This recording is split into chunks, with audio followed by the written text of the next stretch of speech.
6 orang yang belum hadir. Nah, Bu Putu dan Pak Zaki, kalau nanti sampai akhir kuliah, jumlah mahasiswanya itu enggak 17, mohon Pak Zaki atau Bu Putu itu memfoto Zoom, Zoom-nya difoto, nah, terus di-share. Nah, mudah-mudahan Pak Zaki maupun Bu Putu ini enggak keberatan. Kalau khusus kelas kami, kelasnya saya, kelasnya Pak Darso, kelasnya Pak Razif, kelasnya Pak Zoni, itu dibuatkan WA group Bapak Ibu, hanya untuk kelas ini saja selama kita kuliah. Nanti kalau nilainya sudah keluar, monggo ditutup anunya WA grupnya. Nah, tapi dengan adanya WA group kelas B, berarti nanti kalau sampai akhir kuliah itu ada mahasiswa yang tidak hadir, itu malah saya butuh foto Zoom-nya. Kami butuh foto Zoom-nya, jadi kalau ada persoalan masalah absensi, itu kita jadi tahu melalui Zoom bahwa yang tidak hadir itu siapa. Bapak Ibu, saya tidak pernah mempersoalkan absensi. Karena yang penting lulus, apalagi lulusnya dengan nilai tinggi. Tapi kadang-kadang administrasi dari sekolah itu mempersoalkan masalah kehadiran. Jadi bagi saya sendiri, saya tidak peduli Bapak Ibu inilah hadir atau tidak, karena kan sudah sibuk dan lain sebagainya. Cuma seringkali malah pihak MMT sendiri yang membutuhkan kehadiran itu. Jadi kalau semuanya hadir tidak perlu ada foto, tapi kalau ada yang tidak hadir, baik yang tidak hadir itu 1 orang, 2 orang, atau 3 orang, justru saya ingin malah ada fotonya. Dan foto itu nanti di-upload di WA group. Ya. Jadi di-upload-nya ke WA group, bukan dikirimkan ke WA-nya saya. Nah, sedangkan nomornya saya sendiri itu ada di bagian belakang dari materi kuliah. Nah, mudah-mudahan nanti juga dengan saling bertukar nomor, kita bisa saling berkenalan. Siapa tahu di masa depan ada hal-hal yang memang perlu kita tidak lanjuti dalam bentuk networking apapun aktivitasnya.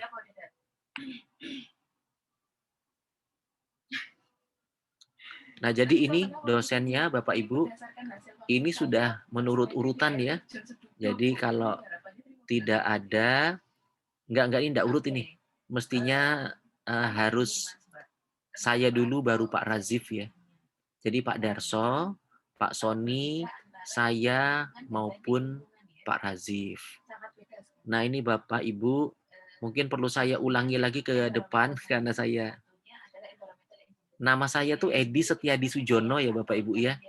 Edi Setiadi Sujono. Itu di Zoom hanya saya tulis Edi Sujono.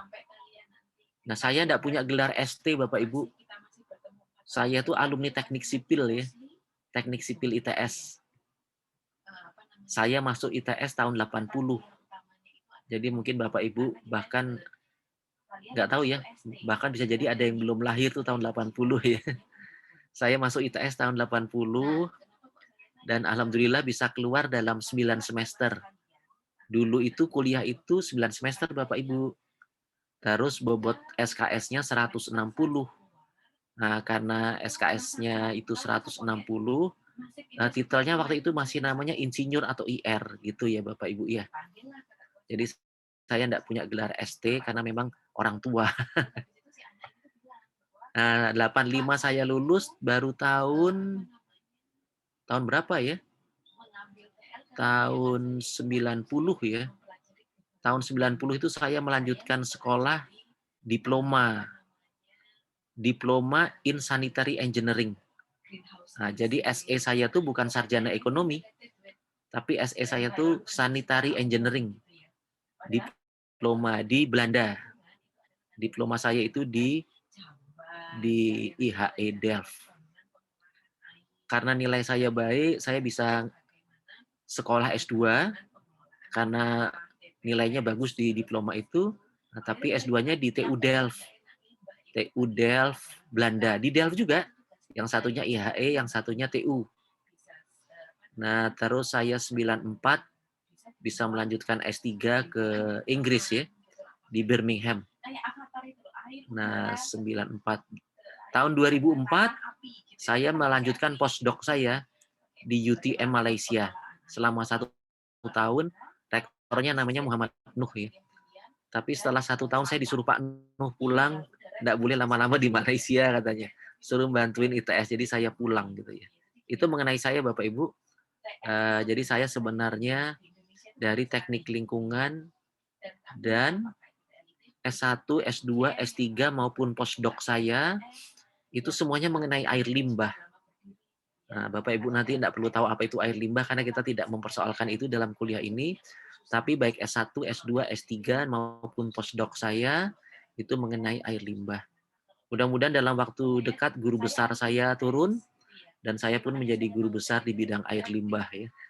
Ini suratnya sudah sampai di Jakarta, tinggal ditunggu lagi ya. Mudah-mudahan dalam waktu dekat tidak ada pengembalian karena sudah 3 bulan di Jakarta. Mudah-mudahan dalam waktu dekat SK dari Jakarta sudah bisa turun. Dan lagi-lagi mungkin saya jadi guru besar mengenai air limbah domestik ya, air limbah permukiman, air limbah yang dihasilkan oleh suatu kota. Itu Bapak Ibu mengenai saya.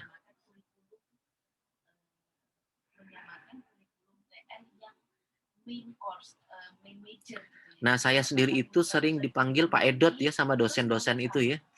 Jadi kalau Bapak Ibu mau memanggil saya Edot nggak masalah, karena itu panggilan ayah dan ibu saya. Jadi kalau ada Bapak Ibu, adik-adik manggil saya Pak Edot juga nggak jadi masalah, karena itu panggilan saya. Ya, terima kasih Pak Andi Naufal Ramadhani ya. Pak Muhammad Andi Naufal Ramadhani. Ini link untuk chatnya WhatsApp. Terima kasih Pak. Nah ini lagi-lagi kan saya nggak tahu nih dipanggil Pak Iya, Pak. jelas bukan ya, tapi panggil dia Pak Saya Rahmat. dipanggil Noval. Oke. Nah Terima jadi kasih mungkin kembali, Pak. Bapak Ibu tetap panjang, Pak Zaki yang namanya tetap panjang, Pak Andi juga panjang. Tapi mungkin setelah saya cek nanti di bagian kuliah belakangan, mungkin minggu depan kita bisa memanggil nama panggilan saja ya. Tapi Bapak Ibu memanggil saya Pak Edi juga nggak jadi masalah ya. Karena itu nama akte kelahiran saya. Cuma dulu waktu Bapak Ibu saya masih hidup, saya dipanggil oleh mereka berdua itu Edot gitu. Jadi nggak apa-apa memanggil saya Edot. Kalau mau ya, whatever you like. Kalau kata bahasa Inggrisnya tuh gitu ya, whatever you like. Ibu dan Bapak yang saya hormati, di dalam akreditasi, nah Bapak Ibu ya, akreditasi. Jadi suatu kampus kayak ITS itu apalagi ya kayak ITS, UGM, UI, ITB gitu. Dia mempunyai akreditasi oleh lembaga asing ya, atau bahkan oleh lembaga asing ya. Tapi paling tidak oleh lembaga di dalam negeri. Nah, akreditasi itu sangat mempersoalkan apa itu visi dan misi. Nah, makanya di dalam akreditasi itu nggak S3, nggak S2, nggak S1 itu kami disuruh mengingatkan apakah visinya ITS. Bahkan mungkin kalau ya visinya MMT. Tapi yang paling penting mungkin hanya kita lihat visinya ITS. ITS itu ingin menjadi kampus yang berkelas dunia. Nah, jadi Bapak Ibu ya, dalam bidang apa dan sebagainya monggo dibaca saja. Tapi dengan adanya visi ini, mudah-mudahan Bapak Ibu itu suatu ketika cepat sekali menjadi alumni ITS dengan mengemban ini ya, bahwa kampus kita itu ingin menjadi kampus berkelas dunia. Mudah-mudahan bisa ya, karena ITS sudah di ranking sekitar 600-an. Aduh Pak, kok rankingnya 600? Nggak ketinggian itu, nggak kerendahan gitu ya. Saudara sekalian, di dunia ini ada 13.000 kampus ya. Di dunia itu ada 13.000 kampus. Jadi kalau ITS itu ada di ranking 600-an itu sakjane bagus gitu loh ya. Jadi kalau ranking 600 itu dari 13.000 itu nggak apa-apa gitu ya. Tapi kalau 600 dari 1.300 itu masalah gitu. Gitu ya Bapak Ibu ya. Mudah-mudahan paham apa yang disebut dengan berkelas dunia gitu ya. Mudah-mudahan suatu ketika bisa masuk 500 besar ya. Karena kalau nggak salah 500 besar itu salah satunya ada ITB, bahkan UNER tuh kalau nggak salah juga sudah masuk 500. UI juga sudah masuk 500.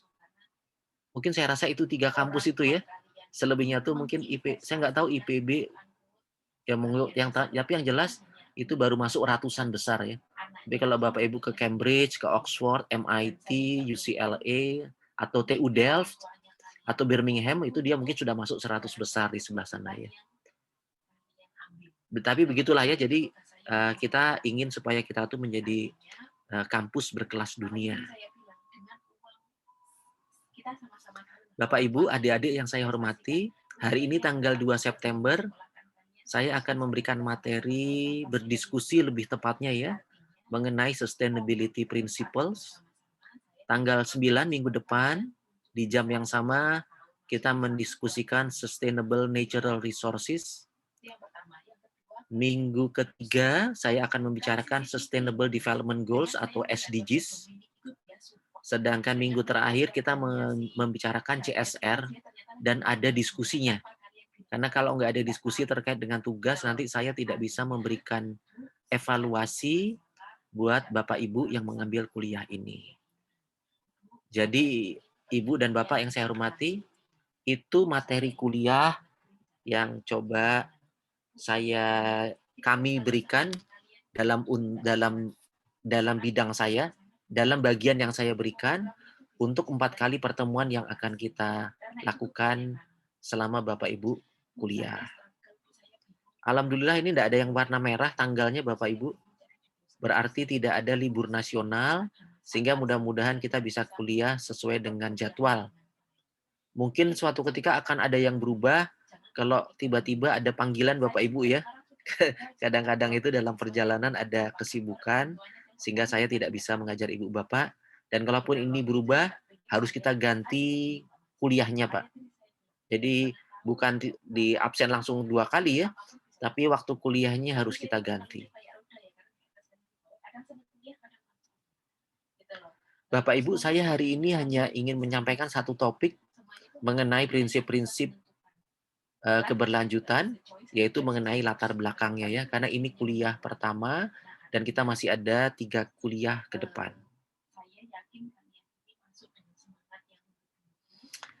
Berbicara mengenai etika lingkungan, Bapak Ibu ya, etika lingkungan dalam konteks bisnis, berbicara etika lingkungan dalam konteks bisnis, itu mungkin saya bisa berbicara. Tapi kalau etika bisnisnya saja mungkin jangan tanya ke saya, salah orang ya. Bapak Ibu, ini Jakarta. Ya, kita mau berbicara keberlanjutan atau sustainability. Kota dengan bentuk kemacetan semacam ini itu sangat tidak sustain, sangat tidak berlanjut. Mungkin sekarang Bapak Ibu yang sedang tinggal di Jakarta, kalau jam 5 sore pergi ke Monas, bisa melihat matahari. Oh, Pak, ya jelas lah kita ini bisa melihat dari jam 5 sore, jam 4 sore, kok nggak bisa melihat matahari, gimana sih Bapak ini? Monggo Bapak Ibu ya, pergi ke Monas jam 4 sore, coba lihat mataharinya. Sebelum COVID, sukar Pak.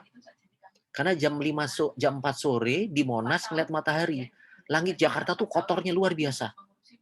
Jadi kalau Bapak sekarang di Jakarta bisa melihat matahari, itu karena Jakarta sedang dalam keadaan COVID. Tapi sebelum COVID sulit sekali melihat Jakarta itu, melihat matahari di Jakarta itu jam 4 sore. Makin sore itu makin tambah tidak bisa dilihat, padahal masih terang. Mengapa begitu Bapak Ibu? Ini salah satu penyebabnya. Bapak Ibu, bisa jadi Bapak Ibu tuh punya dompet banyak uangnya. Kalau punya uang banyak kan kemacetan kan nggak ada artinya kan? Ya paling kemacetan berarti karena Bapak Ibu nggak bisa rapat, nggak bisa cepat. Tapi dari sisi bahan bakar, Bapak Ibu nggak pernah protes. Dan ini uang saya Bapak Ibu, saya tidak korupsi. Jadi apa salahnya uang ini uang saya sendiri, mobil-mobil saya sendiri. Kok sewot amat sih? Beginilah Bapak Ibu kalau kota itu tidak efisien. Macet di sana, macet di sini. Dan dari sisi lingkungan, wah ini mengerikan sekali Bapak Ibu. Apalagi Mbak Putu ini ya. Mbak Putu siapa nih? Ini ada perempuan-perempuan yang lain nggak selain Bu Putu nih ya. Aduh ini ternyata MMT kita didominasi dengan para nah ini ada Mbak Ratih. Halo Mbak Ratih, apa kabar? Bu Ratih atau Mbak Ratih? Ada Bu Kartini, ya, selamat malam. Bu Kartini Aprilia Pratiwi. Iya, malam, Pak. Ya sudah itu saya bilang. Ibu bapak, siapa sih yang dirugikan gara-gara mobil macet? Ibu-ibu yang hamil. Bukan ibu-ibu ya. Ibu-ibu yang hamil. Mengapa dia dirugikan? Siapa tahu anaknya kena autis. Ya Allah. Bapak Ibu, Pak, saya enggak khawatir, Pak. Mobil saya ini Mercedes, Pak. Pak, saya enggak khawatir mobil saya ini mobil mahal, Pak. Satu mobil harganya 2 miliar. Bapak Ibu yang mahal mobilnya, tapi saringan saringan mobil itu enggak bisa menahan logam-logam berat yang bertebaran dari bahan bakar, Bapak Ibu. Jadi macet itu enggak boleh gitu loh, Bapak Ibu. Nah, itu misalnya contohnya begini ya. Jadi mengapa macet itu tidak boleh dari sisi konteks lingkungan ya. Nanti ujung-ujungnya ke etika lingkungan Bapak Ibu. Gitu ya Bapak Ibu ya. Itu kemacetan. Oke, sekarang kita ngomong lingkungan lagi ya Bapak Ibu ya. Konteksnya lingkungan dulu ya. Karena kalau etika lingkungan saya banyak punya bahan. Bapak Ibu, ayo sekarang dari transportasi kita berpindah ke air minum. Air minum. Biasanya Bapak Ibu itu sangat paham apa yang disebut dengan PDAM. Tapi Bapak Ibu, jangan mengatakan PDAM itu ada di Indonesia ya. PDAM itu hanya ada di kota-kota besar di Indonesia. Bapak Ibu yang ada di Sidoarjo Coret, Bapak Ibu yang ada di daerah pedesaan, itu nggak ada PDAM. Di Indonesia ini unik sekali Bapak Ibu. PDAM hanya ada di kota. Seakan-akan orang kota itu berbeda cara minumnya dengan orang desa. Sangat tidak masuk akal. Bapak Ibu kalau pergi ke Jepang, Bapak Ibu kalau pergi ke Australia, jangan ke Singapura ya, karena di Singapura nggak ada desa. Bapak Ibu boleh tinggal di mana saja, minum harus dari keran, Pak. Mengapa kok ada air minum perdesaan, ada air minum perkotaan? Itu kan sangat tidak masuk akal, Pak. Mengapa orang desa itu dianggap seakan-akan darahnya berwarna bukan merah, sehingga cara minumnya berbeda? Nah, itu dari sisi lingkungan itu sangat menyakiti hati, Pak. Sangat tidak masuk akal. Nah, di luar air minum perdesaan sama perkotaan, di dalam konteks demand and supply ya, mungkin Bapak Ibu nih sangat paham apa itu demand and supply. Demand itu namanya hak azazi manusia, Bapak Ibu ya. Jadi sebagai orang yang bebas, sebagai orang yang normal, punya duit dan sebagainya, demand itu harus ada, Pak. Jangan kita itu cuma punya supply. Karena hak azazi itu apalagi air ya. Air itu water demand, Pak, bukan water supply. Nah, di Indonesia itu yang namanya PDAM, dia berkuasa.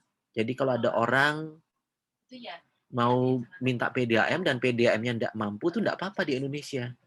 Karena memang PDAM itu tidak mampu, karena yang diminta lebih besar daripada yang disuplai. Itu tidak sangat. Jadi kalau Bapak Ibu ke negara-negara maju, supply itu lebih banyak daripada demand, Pak, untuk air. Nah, di Indonesia ini sudah water demand-nya itu lebih kecil dari water supply supply-nya itu bocor pula. Jadi ini ya opo gitu ya, sudah water demand-nya itu lebih kecil dari water supply, yang supply itu bocor pula, kan rugi dua kali sudah. Sudah tidak bisa dipenuhi hak azazi manusianya, yang diberikan itu bocor. Dan yang lebih menyakitkan lagi apa? Yang bocor itu pun namanya bukan air minum, tapi air mandi. Bapak Ibu paham ya? PDAM itu kan perusahaan daerah air minum. Jadi kalau dikasihkan ke warga ya jadi air minum. Kenapa Pak Edot, Pak Dery, Pak Malik, Pak Hisham, setahu saya sih, tidak berani minum air PDAM. Bukan masalah berani, Pak. Ini masalah bodoh saja. Bapak Ibu minum air PDAM ya mohon maaf ya, bisa jadi orang-orang bodoh. Karena emang di Indonesia tuh hampir tidak ada fenomena minumlah air PDAM. Yang ada itu adalah minumlah air dalam kemasan. Terus begitu dinyatakan Indonesia sebagai negara penghasil plastik terbesar, pencemar laut dengan limbah plastik terbesar di dunia nomor 2. Kita tidak terima. Gimana nggak terima? Wong ternyata orang Indonesia memang sangat boros sama plastik. Nah itu Bapak Ibu ya. Jadi mulai paham ya, kita menyinggung mengapa kok mau membicarakan etika lingkungan dalam konteks bisnis, kita mulai mencoba apa itu lingkungan gitu loh Bapak Ibu ya. Apakah itu transportasinya, apakah itu PDAM-nya, atau air limbahnya Bapak Ibu ya. Ini sangat tidak masuk akal dan bisa jadi saya ini tidak bisa menceritakan ini dengan baik ke Ibu Bapak. Ibu Bapak yang saya hormati, kalau Bapak Ibu pergi ke Singapura, kalau Bapak Ibu apalagi pergi ke Spanyol, Bapak Ibu pergi ke Korea, air bekas mandi, bekas cuci, bekas dapur, bekas tija, bekas keramas, semua air itu dibuang ke pipa Bapak Ibu. Ya. Jadi kalau Bapak Ibu keluar negeri, negara-negara yang maju, semua air limbah itu dibuang ke pipa. Dibuang sistem perpipaan gitu ya. Nah, kalau Bapak Ibu ke rumah saya dan saya itu mengajar lingkungan, mandi, cuci dapur saya buang ke got. Tangki septik saja yang menerima air dari jamban saya. Berarti Bapak ini ngomong to'ai, Pak. Bapak itu hanya pintar ngomong tapi tidak melakukan. Bapak Ibu, saya ingin sekali membuang air limbah itu ke pipa. Tapi persoalannya, mana pipanya? Loh, Bapak buat sendiri. Pipa itu pipa satu kota, Pak. Jadi kalau Bapak Ibu pergi ke negara maju, ada pipa-pipa namanya pipa PDAM, ada pipa-pipa namanya pipa air limbah atau sewer system. Nah, jadi air bekas mandi, air bekas cuci, air bekas keramas, air bekas sikat gigi, itu dibuang ke pipa, Pak. Nah, yang lebih menarik, Ibu, kalau kita nanti punya pipa dan Bapak Ibu dari teknik sipil, sangat paham. Pipa-pipa kita itu mengalir secara gravitasi kalau air limbah, bukan dengan cara pemompaan, Pak. Bu. Nah, padahal kalau Bapak Ibu misalnya ke Melbourne, dan ini yang saya tahu kan Melbourne, saya beberapa kali ke Melbourne, di Melbourne itu nggak air minum, nggak air limbah, dipompa Bapak Ibu. Nah, ini yang saya sulit untuk menyampaikan ke Ibu Bapak, karena Bapak Ibu ini bisa jadi belum pernah melihat bagaimana air limbah itu dialirkan lewat pipa. Apalagi air limbah yang lewat pipa dipompa. Mengapa begitu Bapak Ibu? Jadi suatu ketika saya ke Bandung Bapak Ibu ya, ke air limbah di Bandung, pipa-pipa gitu Pak ya. Dan bahkan air limbahnya tuh pernah ada yang dikeluarkan dari kampus ITB ya. Di kampus ITB yang di Dago itu, dia ada satu sisi dari kampus ITB itu air limbahnya itu dibuang ke sistem perpipaan, air limbahnya itu di Bandung. Nah, waktu air limbah itu mengalir sampai ke instalasi pengolahan air limbah, kita melihat bagaimana air yang mau masuk ke instalasi itu. Luar biasa, Pak. Di situ ada sandal, ada bangkai tikus, ada bantal. Pak Ibu, kalau ada sandal, ada bangkai tikus, gimana mau dipompa? Maksud saya begini Bapak Ibu, air limbah yang di Bandung sama air limbah yang di Melbourne beda banget. Di Bandung isinya bantal, di Melbourne isinya ya air limbah saja, nggak ada apa-apanya. Paling mohon maaf, ada tinja yang hancur, ada tisu. Coba kalau kita di Bandung atau di Balikpapan atau di Medan atau di Jogja, itu beberapa kota di Indonesia yang punya perpipaan. Luar biasa. Ada bangkai, ada sandal, ada pulpen, ada softtek, ada luar biasa. Mengapa kok sangat berbeda Bapak Ibu? Etika lingkungan Bapak Ibu. Itu persoalannya Bapak Ibu ya. Itulah etika lingkungan. Dan yang lebih menarik lagi, saya belajar air limbah itu tidak ke Melbourne, Pak. Tidak ke Korea. Saya coba ke Filipina, namanya Manila. Saya coba ke Saigon atau Ho Chi Minh, namanya Vietnam. Innalillahi. Ternyata kita itu sama Filipina, sama Vietnam saja kita kalah soal air limbah. Kita ini kalau kalah sama Inggris, kita ini kalau kalah sama Jepang, kita tuh ikhlas, Pak. Tapi kalau kalah sama Filipina dan kalah sama Vietnam, hancur hati ini rasanya jadi dosen yang mengajar air limbah ini, Pak. Ironisnya, orang Vietnam itu dulu belajarnya ke Bandung. Innalillahi. Kenapa kok ini pagar makan tanaman gitu loh Bapak Ibu. Nah, itu lagi ya Bapak Ibu ya. Kalau gitu etika lingkungan itu yang salah pemerintah ya Pak ya. Innalillahi. Saya tidak bilang begitu Bapak Ibu ya. Jadi kayaknya di kita ini banyak yang tidak efisien sampai akhirnya etika lingkungannya pun menjadi dibalap oleh negara-negara yang dulu belajarnya ke Indonesia.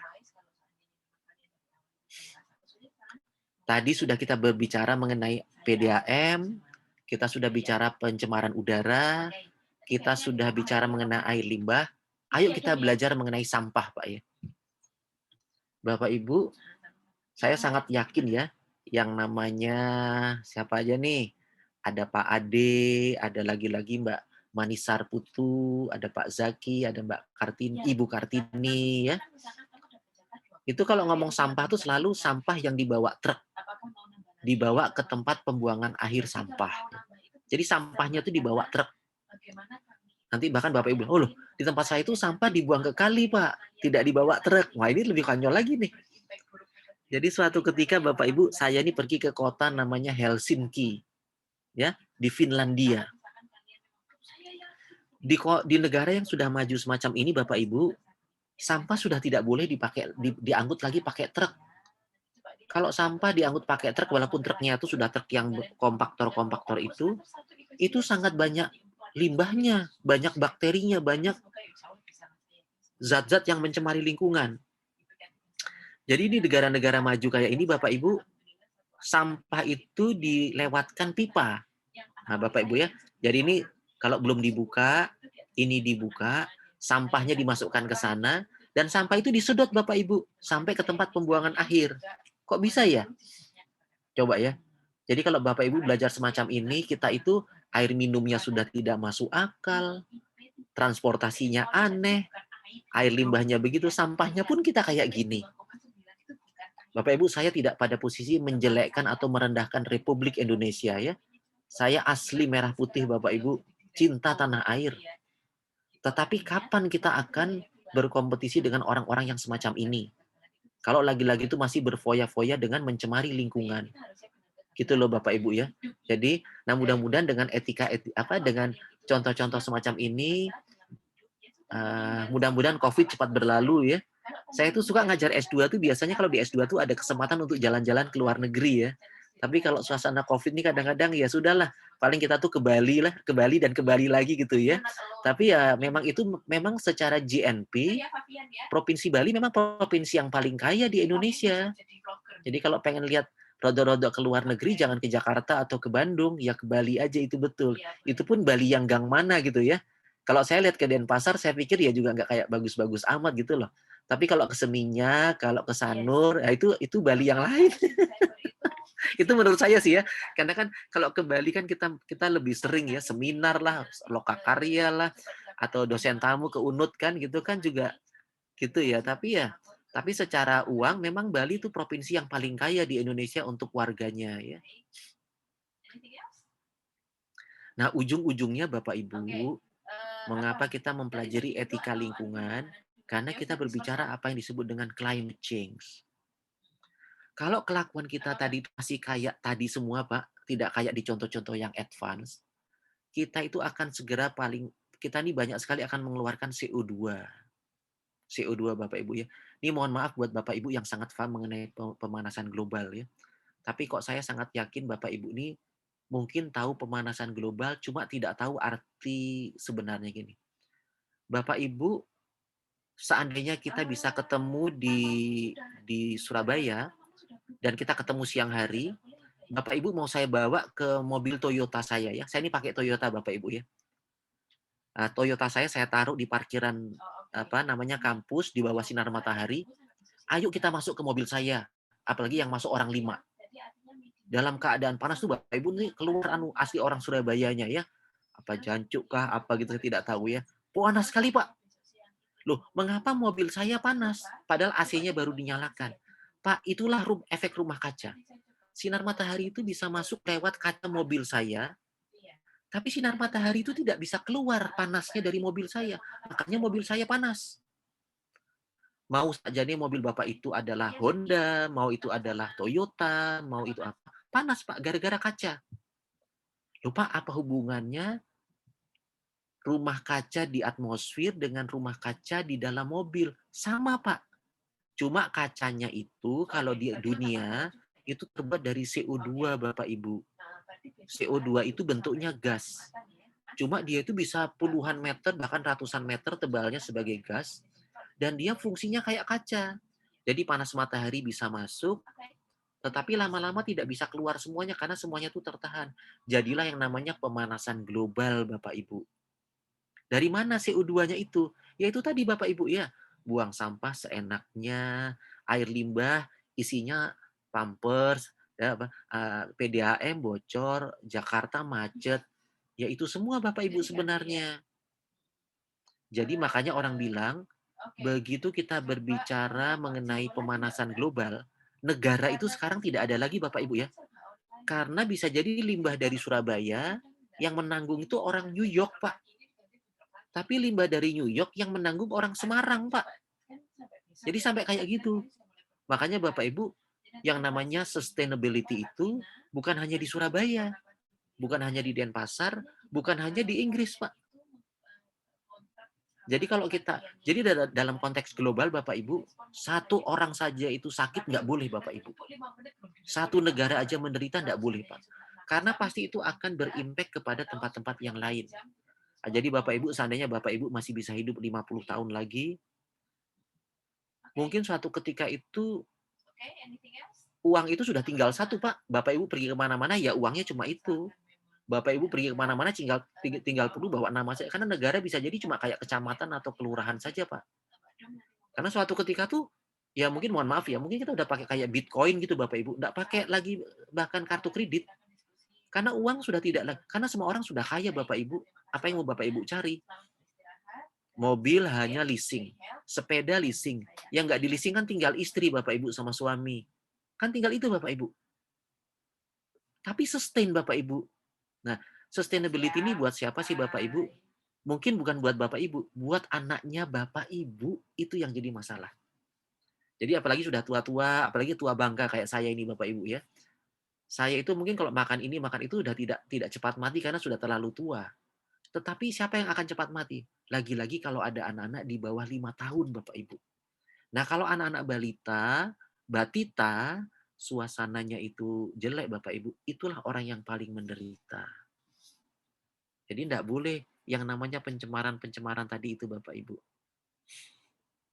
Saya ingin mengakhiri sustainability principle itu dengan diskusi terkait ini teman-teman saya Bapak Ibu ya, dari Stockholm School of Economy. Kampus ini ranking 60-an dunia Bapak Ibu ya. Ini Stockholm School of Economy ini kampusnya ini kalau nggak salah ranking 50-an dunia. Nah, kami bekerja sama dengan Bappenas, ada ITS lumayan ya Pak Ibu ya. ITS waktu itu belum masuk ranking 1000, tapi partnernya sudah Stockholm kan lumayan ya. Tapi waktu itu tahun 2010 begitu, kita membicarakan terus bagaimana dunia ini bisa berlanjut dengan segala, karena dunia ini pasti tercemar Bapak Ibu ya. Nature-nya apalagi kalau pakai agama, dunia itu pasti kiamat Bapak Ibu kalau pakai agama ya. Cuma bagaimana kita itu dalam tanda petik itu quote unquote itu menunda kiamat. Karena nature-nya tuh pasti dunia ini hancur. Cuma mau hancurnya besok atau nggak hancur-hancur tuh hanya Tuhan saja yang tahu Bapak Ibu. Nah, untuk supaya dunia ini quote unquote tidak hancur, ini yang namanya limas atau kerucut Bapak Ibu ya, bentuknya limas ini loh gini. Nah, bangunan paling bawah itu namanya environment Bapak Ibu. Di atasnya itu ada masyarakat, di atasnya itu ada ekonomi. Jadi ekonomi itu hanya secuil Pak dari lingkungan. Karena dasarnya itu lingkungan, terus masyarakatnya, terus ekonominya. Begitulah kata banyak para ahli Bapak Ibu, bukan kata Pak Edot. Pak Edot itu tidak mengerti yang beginian. Nah, di negara-negara sedang berkembang, itu seringkali ekonominya ditaruh di bawah. Nah, jadi ekonominya di bawah, nggak tahu masyarakat sama lingkungannya itu ditaruh di mana. Begitu Bapak Ibu ya. Jadi mestinya ekonomi itu memang sangat penting. Tetapi kalau itu tidak dilakukan semacam ini, itu terjadi satu kesalahan yang luar biasa, Bapak Ibu ya. Ini kata banyak ahli seperti itu, Bapak Ibu ya. Oke, monggo Pak Ade Ilham. Silakan Pak Ade Ilham. Walaupun mungkin ada orang yang mengatakan, Pak, itu tidak seperti seperti kerucut begitu, Pak. Tapi ya gini, tapi monggo Bapak Ibu, artinya teori-teori mengenai keberlanjutan itu ada banyak, ada yang begini, ada yang begitu. Saya lebih suka yang ini. Apalagi nanti kalau Bapak Ibu mengambil kuliah yang namanya Industrial 4.0, nanti kalau Bapak Ibu mengatakan Industrial 4.0, itu nanti industrinya itu kan ekonomi ya. Jadi kalau industrinya itu 4.0, society-nya tuh sudah mulai ada yang bilang itu society 5.0. Environment-nya itu sudah 6.0 Bapak Ibu. Nah, jadi ketahuan ya. Jadi sebenarnya itu kalau kita membicarakan industrial 4.0, society-nya tuh society 5.0. Nggak ada yang bilang ekonomi environment-nya. Tapi karena saya orang environment, saya akan mengatakan environment itu adalah environment 6.0. Karena memang kita tuh berbicara keberlanjutan Bapak Ibu. Ya jadi monggo menggunakan teori yang ini, monggo menggunakan teori yang itu silahkan. Setelah kita membicarakan keberlanjutan, ayo kita buka mbahnya. Mbahnya itu apa ya? Dedengkotnya keberlanjutan. Keberlanjutan itu bukan katanya Kaprodi apa kepala departemennya manajemen bisnis atau MMT atau Pak Rektor ya namanya Pak Muhammad Asyari itu bukan. Keberlanjutan itu kata PBB Bapak Ibu, Sustainable Development Goals 2030. Jadi goals ini, tujuan ini tuh akan tercapai katanya PBB sih tahun 30 gitu loh. Nah, yang tercapai itu apanya Bapak Ibu? Yang tercapai itu 1 sampai 17. Yang tercapai. Nah, mohon maaf ini saya tidak memberikan suatu perbandingan yang tidak adil, tetapi Bapak Ibu biasanya negara-negara underdeveloped itu dia akan mencapai biasanya tuh tujuan nomor karena tidak semua negara itu bisa mencapai ini secara bersamaan. Ada semacam prioritas. Urutan-urutan tinggi ini biasanya dicapai oleh negara-negara yang sudah maju. Sedangkan negara-negara yang belum maju, apalagi underdeveloped, dia akan berbicara yang urutannya rendah. 1, 2, 3, 4 gitu loh. Sedangkan negara kayak Indonesia tuh kira-kira kita berbicara yang di 7 sampai 12. Ini kira-kira begitu ya. Tapi Bapak Ibu, ini sangat menarik. Kenapa kok dikasih nomor Bapak Ibu? Mengapa SDGs itu kok dikasih nomor? Nah, itu ya. Jadi nomor satu itu tidak boleh ada orang miskin, nomor dua tidak boleh ada orang kelaparan, nomor tiga orang itu harus sehat semua, sedangkan nomor 17 itu adalah jejaring apapun itu yang terjadi. Jadi seakan-akan tuh yang nomor satu 2 3 4 itu untuk negara-negara yang underdeveloped, sedangkan 14, 15, 16, 17 itu negara-negara yang apa begitu Bapak Ibu? Ya memang begitu Bapak Ibu, karena memang tidak boleh sama. Tetapi paling tidak kalau di negara yang miskin, yang satu 2 3-nya ini mungkin nggak yang udah terlampaui ini loh Pak. Jadi paling tidak satu 2 3 ini udah terlampaui. Dan ini mereka juga sudah punya tapi nggak banyak. Sedangkan di negara-negara kaya, ya bisa jadi mungkin dia sudah tidak punya lagi poverty. Dia sudah tidak lagi punya yang namanya hunger atau kelaparan. Tapi mereka akan didominasi oleh yang ini. Ya apa boleh buat memang mereka negara sudah maju. Masa masa mahasiswa sama anak TK dikasih uang yang sama untuk jajan dan sebagainya kan memang tidak begitu Bapak Ibu ya. Nah, jadi ya memang seperti itu, tapi jangan sampai sebab di salah satu topik daripada SDGs itu adalah no one left behind. Tidak ada satupun yang ditinggalkan. Ditinggalkan apanya? Tidak boleh ada orang miskin pada tahun 2030. Tidak boleh ada orang kelaparan pada tahun 2030. Dan semua orang harus punya networking pada tahun 2030. Begitu Bapak Ibu kira-kira? Ya, yang kita maksud dengan prinsip-prinsip keberlanjutan. Nah, ini mengapa dikasih panah Bapak Ibu? Nah, yang dikasih panah itu sebenarnya bidang-bidang yang saya kerjakan sebagai orang akademik di kampus ITS. Jadi saya lebih banyak mengerjakan apa itu SDGs nomor 6, SDGs nomor 7, SDGs nomor 11, 13 dan 17 itu Bapak Ibu ya. Bisa jadi Bapak Ibu mungkin tidak harus ini dan memang kita tidak harus sama karena kita punya profesi yang berbeda-beda.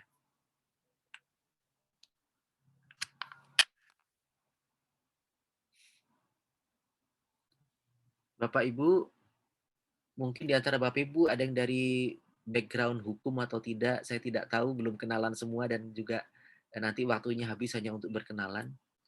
Bapak Ibu dalam konteks regulasi terkait dengan prinsip-prinsip keberlanjutan dalam konteks etika lingkungan, kita ini punya PP Bapak Ibu ya, PP. Bukan pembangunan perumahan ya. Ada salah satu kontraktor besar di Indonesia tuh namanya PP. Bukan itu ya. PP ini berarti peraturan pemerintah. Dan PP-nya baru ya. tahun 2021 nomor 22. Nah, di PP mengenai penyelenggaraan perlindungan dan pengelolaan lingkungan hidup ini, ada nggak, karena ini mengenai lingkungan hidup itu, ya kan, mengenai lingkungan, ada nggak di situ mengenai apa, konsep-konsep keberlanjutan. Buka Bapak Ibu di halaman 115 ya, saya tidak menyebutkan pasalnya mungkin saya karena tidak hafal. Tapi di PP ini kalau Bapak Ibu buka di halaman 115, ini khusus untuk pencemaran air limbah dikelola dengan perbaikan berkelanjutan, gitu loh Bapak Ibu, ya. Jadi ternyata di PP yang Bapak Ibu tahu PP ya? Nah, ini agak susah ya, karena kadang-kadang kita punya ilmu yang sangat berbeda dan bisa jadi Bapak Ibu bahkan lebih ahli dari saya. Di Indonesia aturan tertinggi itu katakanlah namanya Pancasila ya. Dia sebagai filosofi. Nah, dia kan sebagai dasar negara. Nanti konstitusinya itu namanya Undang-Undang Dasar 45. Nah, Undang-Undang Dasar itu hanya cuma satu Bapak Ibu. Mana mungkin di Indonesia tuh Undang-Undang Dasarnya sampai 7 kan enggak. Nah, baru Undang-Undang Dasar itu menghasilkan yang namanya undang-undang. Nah, di situ nanti ada undang-undang mengenai persampahan, undang-undang mengenai lingkungan, undang-undang mengenai pendidikan, undang-undang mengenai transportasi, dan seterusnya. Nah, di undang-undang yang tahun lalu itu heboh banget yang namanya Omnibus Law gitu ya, Cipta Kerja itu. Nah, di bawahnya itu ada yang namanya PP. Nah, jadi ada urutnya Bapak Ibu ya. Jadi ada Pancasila, ada Undang-Undang Dasar, ada Undang-Undang, ada PP, ada Perpres, ada terus sampai ke bawah. Yang paling bawah itu namanya Perdes Bapak Ibu ya. Nah, di antara itu tuh nanti ada surat keputusan rektor, ada dirjen, itu luar biasa banyak sekali di antara itu tuh. Nah, PP itu tinggi banget Bapak Ibu ya karena dia barusan turun dari undang-undang ke PP, ke peraturan pemerintah. Nah, ternyata di situ ada apa? Kalau nanti ada yang terkait dengan air limbah, ada perbaikan berkelanjutan. Kalau di situ nanti ada yang mengenai mutu laut, ada pembangunan berkelanjutan.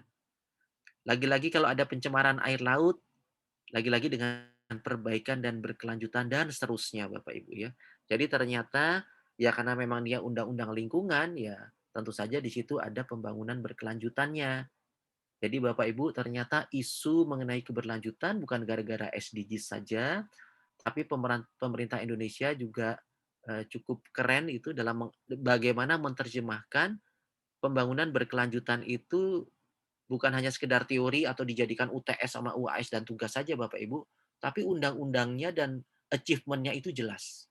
Begitu Bapak Ibu ya mengenai PP 22 2021 ya terkait dengan sustainable principles begitu Bapak Ibu.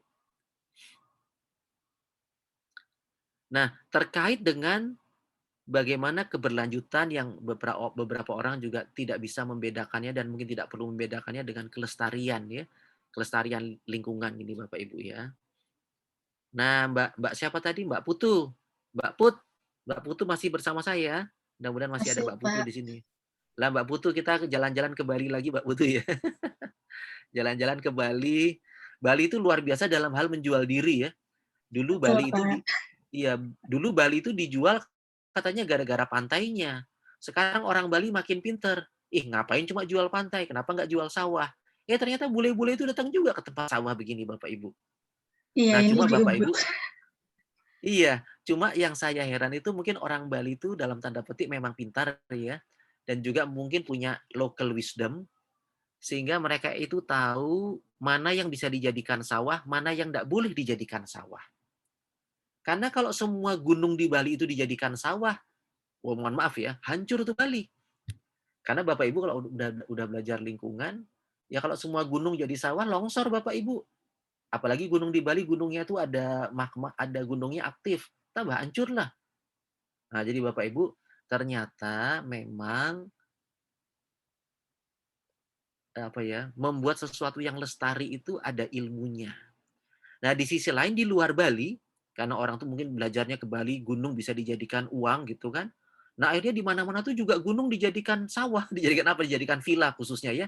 Bapak Ibu ke Bogor, Bapak Ibu ke Batu, ke Malang atau ke mana gitu ya. Ikut-ikutan tanpa aturan yang jelas, dipapras itu semua. Jadi ada perubahan alih fungsi lahan. Ya sudah Bapak Ibu ya, Saya pikir yang namanya longsor ada di Pulau Jawa aja gitu. Ternyata 2 tahun, 3 tahun yang lalu yang namanya Papua, itu pun longsor. Kan nggak masuk akal ya, jauh dari Jakarta longsor, apalagi di Bogor gitu loh Bapak Ibu. Ya kan sangat tidak masuk akal. Ternyata yang namanya penggundulan hutan tidak saja dekat-dekat sama Jakarta ya, jauh dari Jakarta sama aja gitu loh. Apalagi di Kalimantan, tambah konyol lagi. Balikpapan tuh nggak punya gunung ya, tetapi kaya banget isinya hutan. Dasar orang Indonesia mungkin anunya, apa namanya, attitude-nya kurang baik. Itu hutan dihabisin sama dia, gimana nggak mau longsor? Sudah hutannya habis, bawahnya batu bara pula. Wah, luar biasa. Sudah orangnya greedy kan sudah punya hutan, punya batu bara, makin hancurlah Pulau Kalimantan itu ya, kalau gitu caranya. Jadi makanya di sini saya sebutkan dengan contoh alih fungsi lahan yang berlebihan, gimana kita mau punya kelestarian lingkungan gitu loh Bapak Ibu. Ini maksudnya ya. Padahal di sisi lain kalau itu dilestarikan, sebenarnya Pulau Bali itu pulau yang paling rentan terhadap perubahan budaya ya. Karena Bali itu sudah duluan menerima orang-orang asing. Tetapi bisa jadi budaya Bali itu justru budaya yang paling terjaga dengan menerima lebih banyak orang asing. Begitu ya Mbak Putu ya? Kan sebenarnya orang Bali itu paling cepat hilang budayanya. Dari dulu dibuka itu untuk orang asing. Zamannya Pak Karno, zamannya Pak Harto, zamannya Bu Mega. Tapi ternyata makin dibuka, ternyata mereka masih bisa mempertahankan. Sedangkan di sisi lain ada yang bilang, jangan, tolak turis asing. Turis asing membuyarkan budaya. Lagi, sing bener sing endi ya?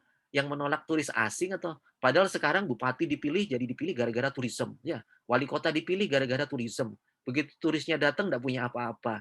Nah, Bapak Ibu ya, ayo kita belajar kelestarian lingkungan karena kalau dan lingkungan itu nggak harus kayak dijadikan kayak di Jepang atau di Eropa ya. Jadi orang tuh mau datang ke Bali karena justru karena budaya lokalnya atau datang ke Toraja atau datang ke orang-orang Dayak atau kemana saja itu karena justru jangan dirubah budaya itu jadi ikut-ikutan kayak di tempat sana ya. Justru karena mempertahankan beginilah orang-orang itu bisa suka dan nyaman. Mohon maaf kalau Bapak Ibu berasal dari pertambangan ini. Ini saya paling kesel sebenarnya itu kalau ada lihat tambang tuh galinya begini. Kalau tambang digali begini itu gimana cara mengembalikannya Bapak Ibu ya? Saya tidak pernah paham. Mengapa ditambang semacam ini? Karena banyak duitnya, banyak barang berharga. Tapi kalau udah menggalinya semacam ini, terus ya apa nih Bapak Ibu mengembalikannya? Yang rugi siapa ya begini nih ya? Saya ndak bisa habis pikir kalau saya jadi putra-putri terbaik bangsa yang tinggal di lokasi ini. Kita harus fair ya Bapak Ibu ya.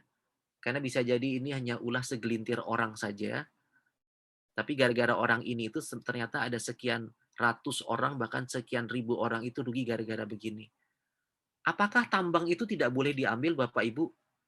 Bodoh banget jadi manusia dikasih tambang nggak diambil. Tapi kalau mengambilnya semacam ini itu saya tidak pernah habis pikir. Apakah ini yang disebut dengan kelestarian lingkungan? Padahal di sisi lain Bapak Ibu banyak contoh-contoh yang berhasil. Tambangnya diambil, tetapi setelah selesai ditambang ternyata bisa dilestarikan. Gara-gara ada yang namanya AMDAL lah, ada yang namanya RKL, RPL, terserah namanya apa itu. Tetapi ternyata kalau undang-undang lingkungan itu dijalankan, ternyata memang mengambil tambang itu harus ya. Karena tambang itu kan pemberian Tuhan untuk makhluknya. Cuma kalau mengambilnya itu greedy, ya kayak lagi-lagi contoh yang banjir tadi, longsor yang gara-gara alih fungsi lahan, demikian juga dengan longsor gara-gara banjir gara-gara hutannya diambilin kayak gitu tadi. Yang ini saya berani ngomong ya, yang ini saya berani ngomong. Mengapa saya berani ngomong? Karena teman saya meninggal gara-gara ini ya. Bapak Ibu kalau tahu yang ceritanya Pak Kancil itu ya, Pak Kancil dari Lumajang itu. Ini kan pasir di tepi laut di pantai selatan yang sebenarnya pasirnya itu mengandung logam. Dan pasir ini kalau diambil bukan untuk dijadikan semen, tapi konon pasir ini bisa menjadi kaca dan lain sebagainya. Ternyata waktu saya ke sana sebelum bapak yang kawan saya ini meninggal, dan kami ketemu sama orang ini ya. Dia cuma menyuarakan, ini kan pasir, kenapa diambil gitu loh kalau dan ini kan kalau Bapak Ibu ngerti yang namanya sempadan laut, 100 meter dari laut itu nggak boleh diapa-apakan loh Bapak Ibu. Karena itu adalah tentu saja milik negara dan itu aturannya jelas. Tapi mengapa ini diambil secara begini gitu loh Bapak Ibu ya. Dan saya dari orang lingkungan sebenarnya saya juga tidak, ah terserahlah diambil atau enggak, kan itu kan permainan para orang-orang gede ya. Tetapi kalau mengambilnya begini Bapak Ibu dan pasang itu naik, jadi waktu pasang itu naik, pasirnya itu dibawa turun sama pasang. Nah, karena pasirnya itu tergerus di bawah laut, itu yang namanya karang Bapak Ibu, yang namanya keruh. Jadi laut, samudra Indonesia itu yang mestinya itu bening, itu jadi keruh. Karang yang mestinya tumbuh menjadi hilang. Jadi dari keanekaragaman hayati kita tuh rugi gitu loh. Bahwa ini ada orang dirugikan gara-gara bisnis itu cerita lain. Tapi jangan merugikan mother nature gitu loh. Jadi kalau orang Inggris bilang tuh namanya mother nature, alam. Jadi yang saya sangat tidak suka di konsep yang kawan saya ini meninggal itu, ternyata ternyata dia tuh mencemari laut, itu yang saya tidak suka. Kalau udah namanya bisnis kadang-kadang saya cuma menonton saja karena itu udah permainan oknum-oknum dengan pangkat-pangkat tinggi, saya pasrah aja. Di Indonesia kan kepastian hukumnya tidak jelas. Tapi kalau sampai mencemari laut saya sangat tidak terima karena itu lingkungan gitu loh Bapak Ibu. Singkat cerita tuh ternyata ya nggak bupatinya lah, nggak polisinya, ini main semua di sini Bapak Ibu ya. Dan ini sampai muncul di acara namanya Mata Najwa ya. Dan saya tuh sampai nggak suka di acara itu karena bupatinya tuh dibodoh-bodohkan dalam forum itu ya. Saya tahu bupatinya ini elek ya, saya tahu bupatinya tuh jelek, tapi menjelekkan seorang bupati dalam forum semacam itu saya juga tidak terima. Sangat tidak elegan diskusi kita tuh di TV, itu menurut saya ya. Saya ingin bupatinya itu dihukum, karena memang dalam tanda petik, mencemari lingkungan. Tapi janganlah menjelek-jelekkan bupati itu dengan cara-cara itu seperti tapi mungkin karena orang itu emosi, saya nggak tahu itu di acaranya Mata Najwa atau Pak Karni Ilyas ya, saya lupa itu ya. Tapi yang jelas Pak Bupatinya tuh kasih dan saya tidak terima, di acara elegan kok menjelekkan orang lain, itu sangat tidak masuk akal. Tapi begitulah kita Bapak Ibu ya, dan orang itu gemes karena salah satu kawan saya ini meninggal dan itu meninggalnya di depan keluarganya dan sangat tidak masuk akal ya, gara-gara pasir.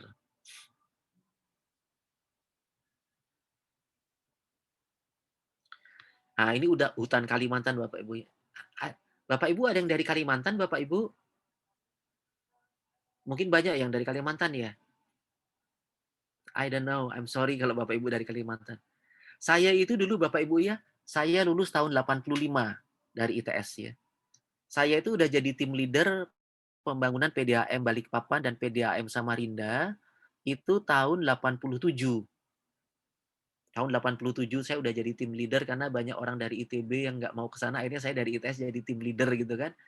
Disuruh meriksa, memanjangkan kumis biar kelihatan tua waktu itu Bapak Ibu ya, biar cocok jadi. Tapi yang saya menarik, saya itu punya mobil Peugeot ya, Peugeot 505 atau 504 masih baru gitu. Saya sering kali pergi dari Balikpapan ke Samarinda atau Samarinda ke Balikpapan naik mobil cukup mewah, tahun itu ya Bapak ya. Dan saya suka berhenti di Bukit Soeharto ya.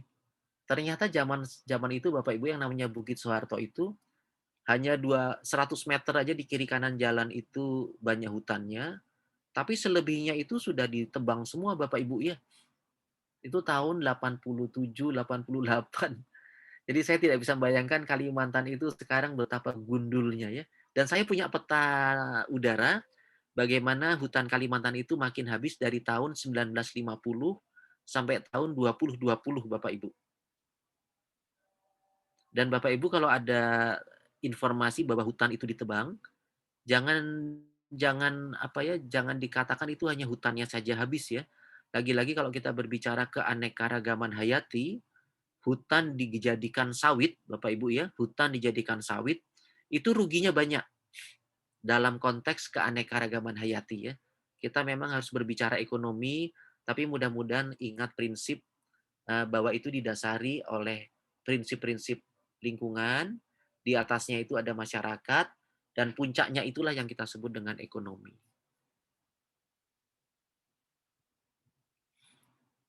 Bapak Ibu, ini terjadi di zamannya seorang gubernur namanya Ahok, Bapak Ibu ya. Reklamasi Teluk Jakarta. Dan konon ini gagal ya. Saya sudah lama nggak ke Jakarta Bapak Ibu ya. Mungkin sudah sekitar setahunan ini. karena nggak bisa ke Jakarta gara-gara Covid, jadi nggak bisa. Tapi dulu itu ke Jakarta kayak naik bemo aja ya, berangkat pagi, pulang sore, berangkat pagi, pulang sore itu.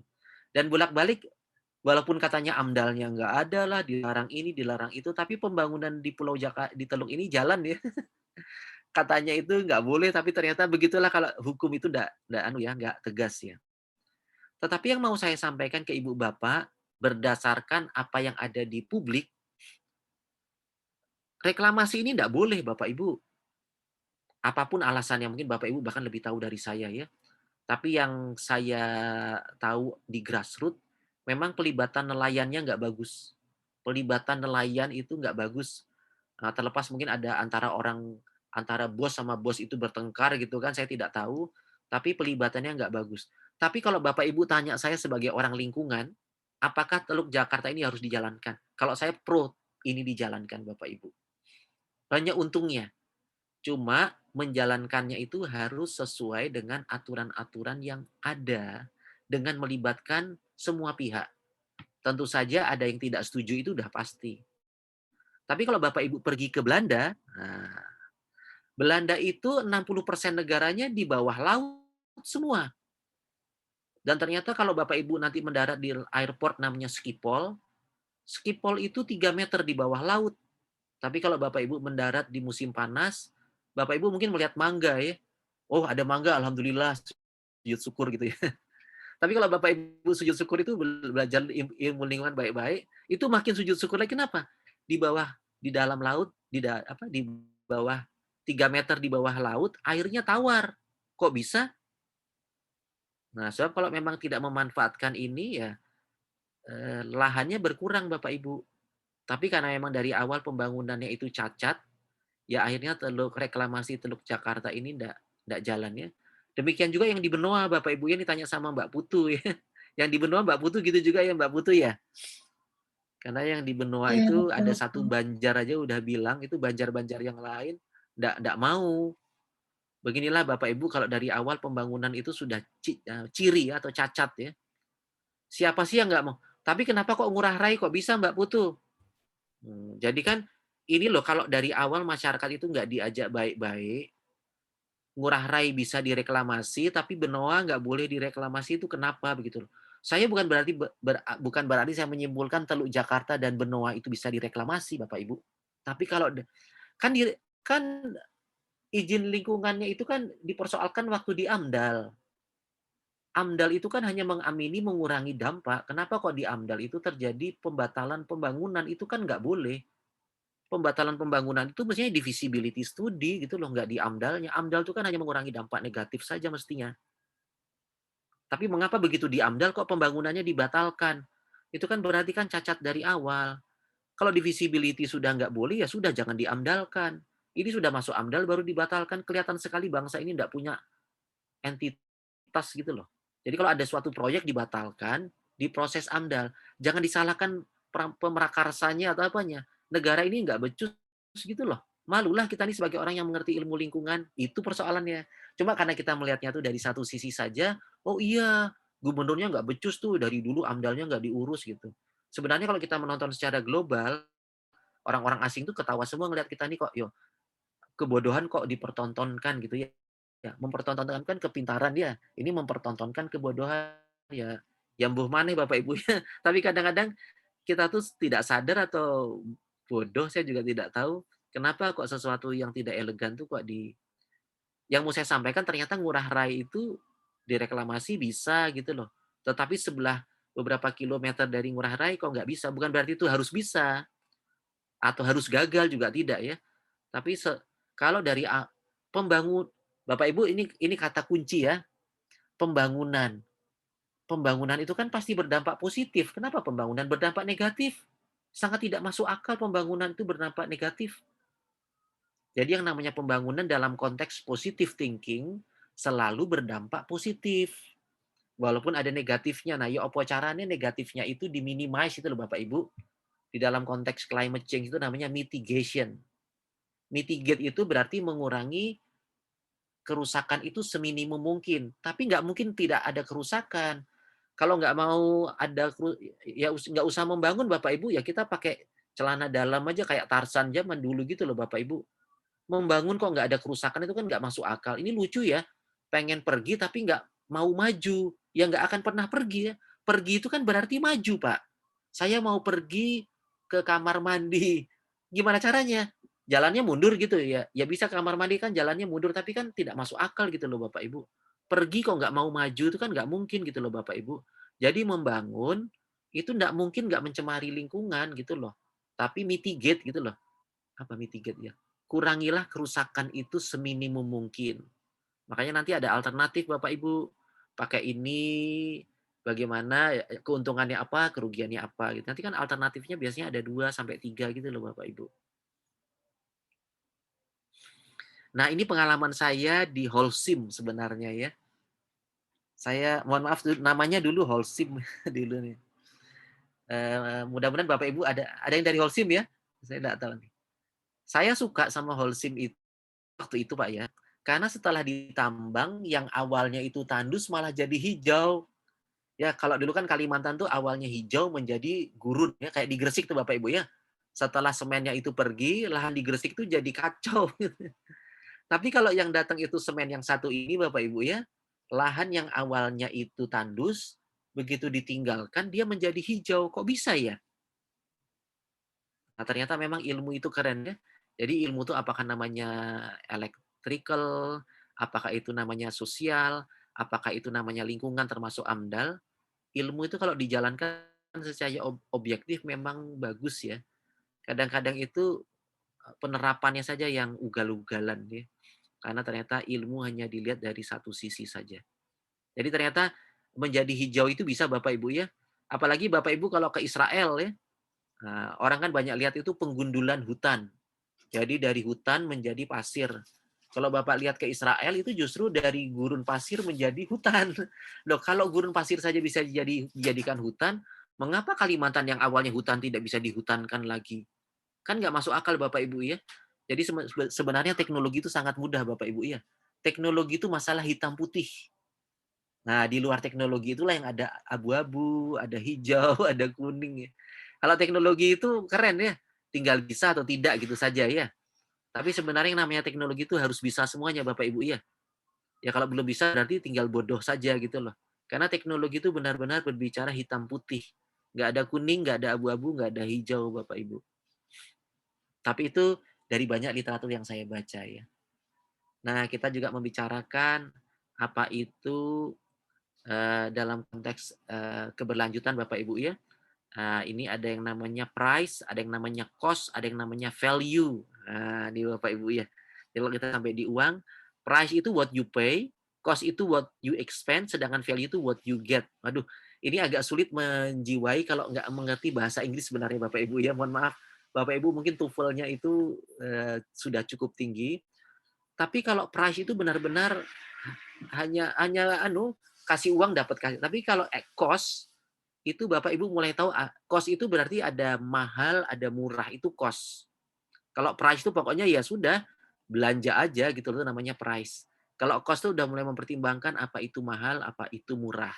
Tapi kalau value, sepeda motor tua ini harganya makin mahal. Karena apa? Sejarahnya gitu loh Bapak Ibu ya. Jadi eh, di dalam kita melakukan ujung-ujungnya itu nanti dalam konteks etika lingkungan yang apa namanya, konteks bisnis, itu juga sama sebenarnya ya, kita mulai memasukkan prinsip-prinsip, ekonomi secara umum.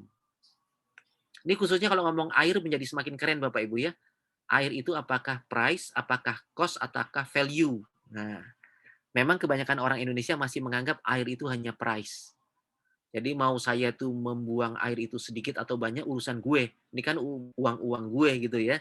Nah, mudah-mudahan suatu ketika kita berbicara air, termasuk air limbah dan pencemaran, itu sampai ke level value. Karena kalau udah value itu berbicara, oh ini nanti bagaimana anak saya ya gitu ya. Jadi mulai memikirkan bahwa kita ini kalau mencemari, kita udah enggak apa-apa karena udah tua gitu ya, udah di atas 13 umur ya. Tapi kalau nanti ada anak-anak di bawah 2 tahun, 3 tahun itu yang sebenarnya itu yang namanya value. Nah, demikian juga dengan Bapak Ibu dalam etika lingkungan itu, bagaimana misalnya dengan HACCP ya, ISO 22000. hazard analysis and critical control points. Bapak Ibu, semua makanan yang dibawa oleh astronot ke angkasa raya, wah ini canggih banget Bapak Ibu ya. Karena yang saya tahu dari ilmunya. Jadi semua makanan yang dibawa ke angkasa raya untuk para astronot yang tinggal di sana sampai 3 tahun ya. Astronot itu yang tinggal di angkasa raya bukan 3 hari Bapak Ibu ya, tinggalnya sampai 3 tahun. Itu makanannya harus mengikuti ISO 22000. Padahal Bapak Ibu ini mohon maaf saya sebutkan namanya misalnya Range Market, ya Range Market. Itu ada di Galaxy Mall itu kalau Bapak Ibu di Surabaya itu. Range Market kan menjual makanan yang ber-ISO 22000 Bapak Ibu. Bapak Ibu kalau ke Inggris, Bapak Ibu ke Jerman, hampir semua toko makanan ber-ISO 22000. Makanya Bapak Ibu kalau lihat orang Jerman, orang Inggris, orang Korea matinya tua-tua Bapak Ibu. Nah, kita ini juga alhamdulillah matinya ya agak tua ya sekarang ya. Tapi sebenarnya mengapa mereka mati lebih tua dari kita gitu? Apalagi orang Jepang ya, orang apa negara yang penduduknya mati paling tua di secara rata-rata ya. Karena makanan mereka udah makanannya para astronot. Lah kita ini kan gado-gado di tepi jalan, siomay di tepi jalan. Ya bisa jadi apalagi lupa baca doa Bapak Ibu, ya sudahlah. Silahkan mati cepat gitu ya. Karena sudah makanannya begitu. Bapak Ibu, saya bukan orang yang pro wong cilik ya. Tapi apa boleh buat ya. Dulu itu waktu kita belum ngomong ke Pak Rektor ITS, orang yang jualan makanan di masjidnya ITS itu kalau hari Jumat itu Bapak Ibu, itu jualannya itu pakai piring dan dicucinya itu di ember Bapak Ibu. Itu embernya satu, yang beli orang 100. Jadi Bapak Ibu tuh kalau yang makan pertama itu dapat mangkok yang paling bersih. Tapi begitu jam 2 di mana sholat Jumat itu sudah berlalu, ya jangan salahkan kalau nanti mencret-mencret sedikit Bapak Ibu ya. Bagaimana mungkin satu ember dipakai untuk mencuci sekian puluh? Nah, makanya waktu itu kita bilang, silahkan jualan di masjid ITS tapi pakai pincu. Pincu itu yang disposable itu lah Bapak Ibu ya. Jadi kita sediakan tempat sampahnya gitu kan. Bahwa ternyata masih ada yang dicuci walau alam. Tapi mudah kampus ITS agak kejam, agak tegas ya. Kalau masih menggunakan ember itu harus jelas tuh cara mencucinya ya. Masa satu ember dipakai dari pagi sampai sore gitu ya. Apalagi lupa baca doa Bapak Ibu ya. Itu pasti tidak mengikuti ISO 22000 gitu loh Bapak Ibu ya. Nah, ini kita jalan-jalan ke Tuban Bapak Ibu ya, ini ujung dari kuliah saya ini. Karena kita berbicara sekarang para nelayan yang berkelanjutan. Bapak Ibu, ujung-ujungnya tuh ternyata apapun teknologi yang Bapak Ibu berikan, apapun, apa ya, eee, approach atau apa ya, eee, apa itu namanya ya, cara yang Bapak Ibu berikan, apakah itu kepada pedagang, apakah itu kepada nelayan, apakah itu kepada orang-orang yang sudah bergelar S3 sekalipun. Nah, jadi ini Bapak Ibu ya, jadi ini ada nelayan menghasilkan, apa namanya, ikan kering ini ya Bapak Ibu ya. Jadi semuanya ini sebenarnya ada aturan kayak di luar negeri semua gitu loh. Apa sih yang harus diperlukan? Ini Bapak Ibu. Nah, diskusi. Jadi ujung tombak dari semua pembangunan itu bukan ada di ISO-nya, bukan ada di doktornya atau profesornya, tetapi di garis depan siapa? Masyarakat umum, Bapak Ibu. Jadi pembangunan berkelanjutan yang namanya society tadi itu, Bapak Ibu, ada di mana? Ada di nelayan itu berarti orang-orangnya ini, Bapak Ibu. Nah, orang ini ada yang namanya Ade Ilham Fajri, ya gitu kan ya, di Bapak Ibu ya. Orang ini ada yang namanya Zaki Rahmadi Ma'ruf, ada yang namanya Taufikur apa nih ya, Pak Taufik ini enggak kelihatan namanya. Ini loh Bapak Ibu. Jadi orang-orang yang ada di sisi terdepan begitu kita membicarakan etika lingkungan dalam konteks bisnis, itu ada di orangnya, bukan di korporasinya Bapak Ibu. Gimana mau kita membicarakan corporate social responsibility. Ternyata tidak ada personal responsibility itu ya apa Bapak Ibu. Jadi ada corporate responsibility karena di situ ada individual-individual yang memang responsibility-nya bagus gitu loh Bapak Ibu. Jadi sesuatu yang sangat tidak bagus ada CSR tetapi personalnya enggak. Siapa itu? Ya ini Bapak Ibu. Nah, tergantung konteksnya, bisa jadi orang-orang di garis depan itu remaja, bisa jadi di garis depan ini ibu-ibu, dan dalam hal ini dalam konteks, kuliah saya ini yang saya contohkan adalah bapak-bapak nelayan. Gitu Bapak Ibu. Nah, jadi sampai ujung-ujungnya ya gini, ada apa namanya, apa itu istilahnya ya, eee holistic achievement. Ini Bapak Ibu ya. Jadi benar-benar menggunakan SDGs untuk semuanya saja. Nah, ujung-ujungnya itu partnership for the goals ya. Partnership for the goals itu yang 17 berarti Bapak Ibu ya. SDGs nomor 17. Apakah itu si kaya, apakah itu si miskin, baik sebagai negara ataupun sebagai individual, ternyata Bapak Ibu tidak ada pahlawan kesiangan sekarang Bapak Ibu ya. Semua orang harus punya partner. Makanya mau dia itu negara miskin atau negara maju, mau dia itu si miskin maupun si maju, tetap kita tuh ujung-ujungnya harus sampai di goals nomor 17. Partnership for the goals. Itu SDGs nomor terakhir Bapak Ibu. Nah, bagaimanakah kita mendapatkan informasi itu semua? Ini hanya tambahan saja Bapak Ibu ya. Bisa dari mana-mana. Karena ujung-ujungnya kan di individual conscience ya. Jadi kesadaran individual itu dapatnya dari mana saja. Ini Bapak Ibu ya. Ada dari family, ada dari keluar friends, ada dari hukum, ada dari agama, macam-macam. Tapi ujung tombaknya itu ternyata ada di masyarakat itu sendiri ya. Ujung tombaknya tadi itu loh Bapak Ibu. Di sini itu disebut dengan the individual conscience. Dari ujung tombaknya tuh ya di Pak Edot, ya di Pak Ade, ya di Bu Putu gitu ya, atau Bu Kartini tadi itu. Nah, itu semua sebenarnya antara etika, moral, dan hukum itu mestinya jangan beririsan kayak pembangunan berkelanjutan tadi. Tapi bisakah etika, hukum, dan moral itu melebur menjadi satu? Jadi lingkarannya bukan 3, Bapak Ibu. Tapi lingkarannya itu satu saja. Apa itu? Etika, moral, dan hukum menjadi satu. Gitu kira-kira Bapak Ibu ya. Bagaimana kita mencoba mendapatkan ekonomi yang berkelanjutan. Karena ekonomi itu sebenarnya hanya puncak dari bawahnya itu yang didasari kepada masyarakat dan masyarakat yang didasari kepada lingkungan. Demikian kuliah yang mau saya sampaikan ke Ibu Bapak. Sebelum mungkin ini kita akhiri, kalau Bapak Ibu mungkin mempunyai pertanyaan atau komentar, saya persilahkan. Mudah-mudahan materi saya ini bisa Bapak Ibu sudah dapatkan dari classroom yang Bapak Ibu Bapak Ibu masuk tadi untuk ke kuliah ini kan berarti kan lewat classroom. Oke, Bapak Ibu, Pak Indra, Baik, apa kabar Pak Indra? Pak. Pak Indra Permata. Saya Pak Indra di mana Pak Indra? kerja di petrokimia. Saya dari Surabaya. Di Ya, Pak. Gresik atau yang di Saya kantor di Gresik, Surabaya? Pak, tapi Iya, tinggal iya. di Surabaya. Kalau saya tinggalnya di perumahan dosen Pak Indra.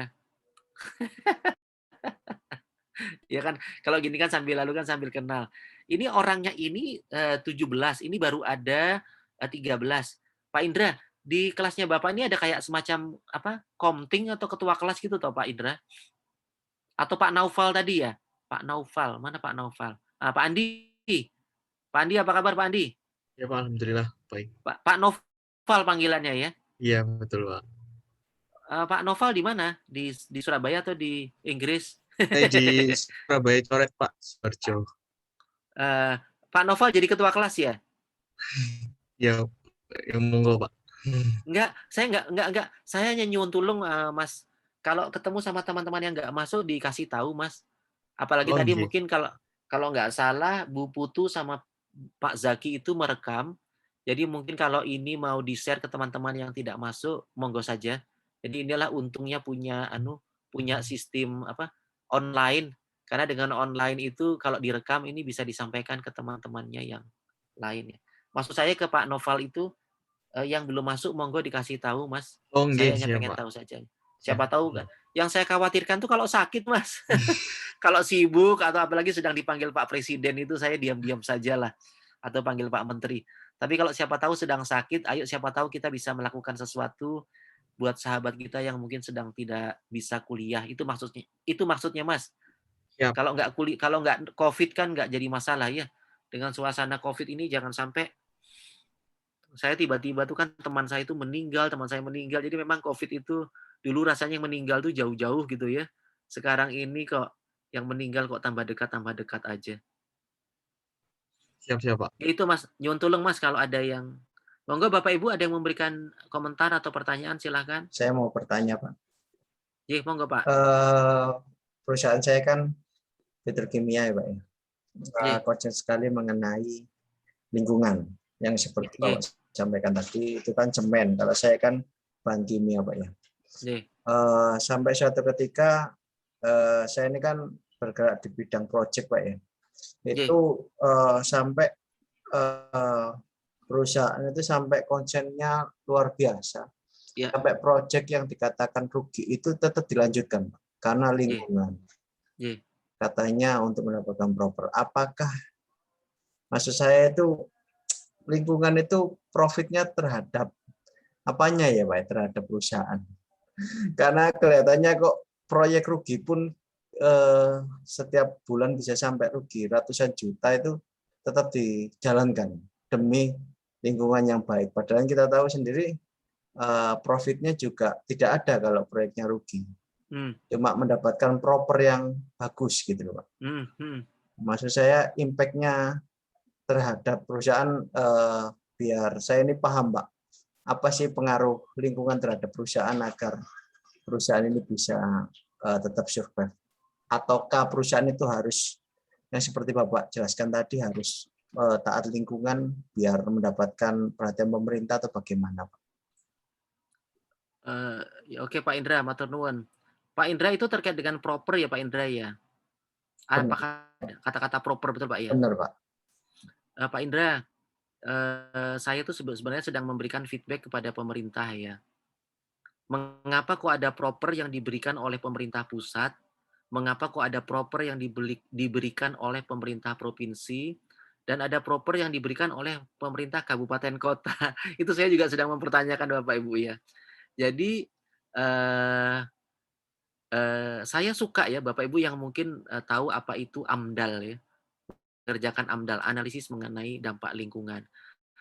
Karena mungkin yang mengkritik banyak jadi ketahuan, AMDAL yang beginian itu ada di kabupaten kota, AMDAL yang beginian itu punyanya pemerintah pusat, kan begitu Bapak Ibu. Tapi yang saya tidak paham mengapa kalau yang perusahaannya semacam ini itu perusahaan-perusahaan yang propernya di pusat, sedangkan perusahaan-perusahaan yang begini itu yang propernya di kabupaten kota. Saya itu sakjane gak roh. Kalau kalau misalnya kita membicarakan otonomi daerah, apapun yang ada di kabupaten kota itu, mau dia tuh PMA maupun non PMA atau PMDN, itu semuanya urusannya kota atau kabupaten lah, Pak. Nah, jadi, di luar yang Bapak tanyakan itu, saya pikir masih ada sesuatu environment yang tidak, kondusif. Karena memang kalau berbicara mengenai proper emas, proper ijo dan biru, Pak, di mana semuanya itu harus melibatkan salah satunya itu CSR, sakjane gak rugi, Pak, sebenarnya tidak rugi, Pak Indra. Cuma memang ada CSR yang sebenarnya bisa dipakai untuk hal lain, akhirnya dipakai untuk itu, Pak. Karena kan bisa jadi itu, semuanya juga ada auditnya, Pak, ya. Ada auditnya, diperiksa dengan eksternal auditor dan lain sebagainya. Tapi ujung-ujungnya ya ada sebenarnya uang dana bisa dipakai untuk sesuatu, ya akhirnya ya dipakai untuk itu, Pak. Karena memang ya itu tadi, Pak, apalagi udah orientasi propernya ke orientasi proper pusat, Pak. Proper yang ada di kementerian maksud saya begitu, Pak. Nah, jadi mestinya ya kalau mau punya proper, ya sudah semua proper itu kasihkan ke menteri aja gitu loh, Pak. Tapi kalau mau ya proper itu kasihkan aja semuanya ke bupati gitu loh, Pak. Kan indikatornya sama, Pak. Apa yang membuatkan ujung-ujungnya juga CSR, ujung-ujungnya kan juga jangan membuang limbah di atas baku mutu, kan gitu, Pak. Kenapa kalau perusahaannya begini itu propernya di pusat, kalau propernya begitu, propernya di kabupaten itu saya pikir, ya sudah Bapak manut saja nggih, Pak, ya. Kita ini kadang-kadang jadi dosen itu, Pak, ya, kayak begawan itu loh, Pak, ya. Dikasih, dikasih kenyamanan ya tetap diam saja, Pak, bukan senyum, Pak, ya, diam. Tapi dikasih cobaan juga nggak muring-muring, Pak.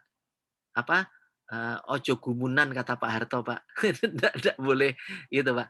Tapi mestinya kalau anak-anak muda kayak Bapak dan lain sebagainya itu monggo saja silakan menyampaikan itu kepada salurannya, Pak. Karena mestinya, apabila sesuatu tidak berprospek, ya udah nggak usah tapi bisa jadi itu mungkin ada agreement agreement, Pak, ya. Ada agreement ada apa ya, ada yang di balik itu, Pak, gitu ya, Pak, ya. Begitu mungkin mungkin agak sulit untuk menjawabnya karena, itu kebijakan, Pak. Kalau kebijakan itu sudah diserahkan saja kepada yang punya mau, Pak. Tapi mungkin Bapak Ibu bisa menulis atau mungkin kalau ada forum-forum tertentu disampaikan. Kadang-kadang memang membutuhkan waktu, Pak.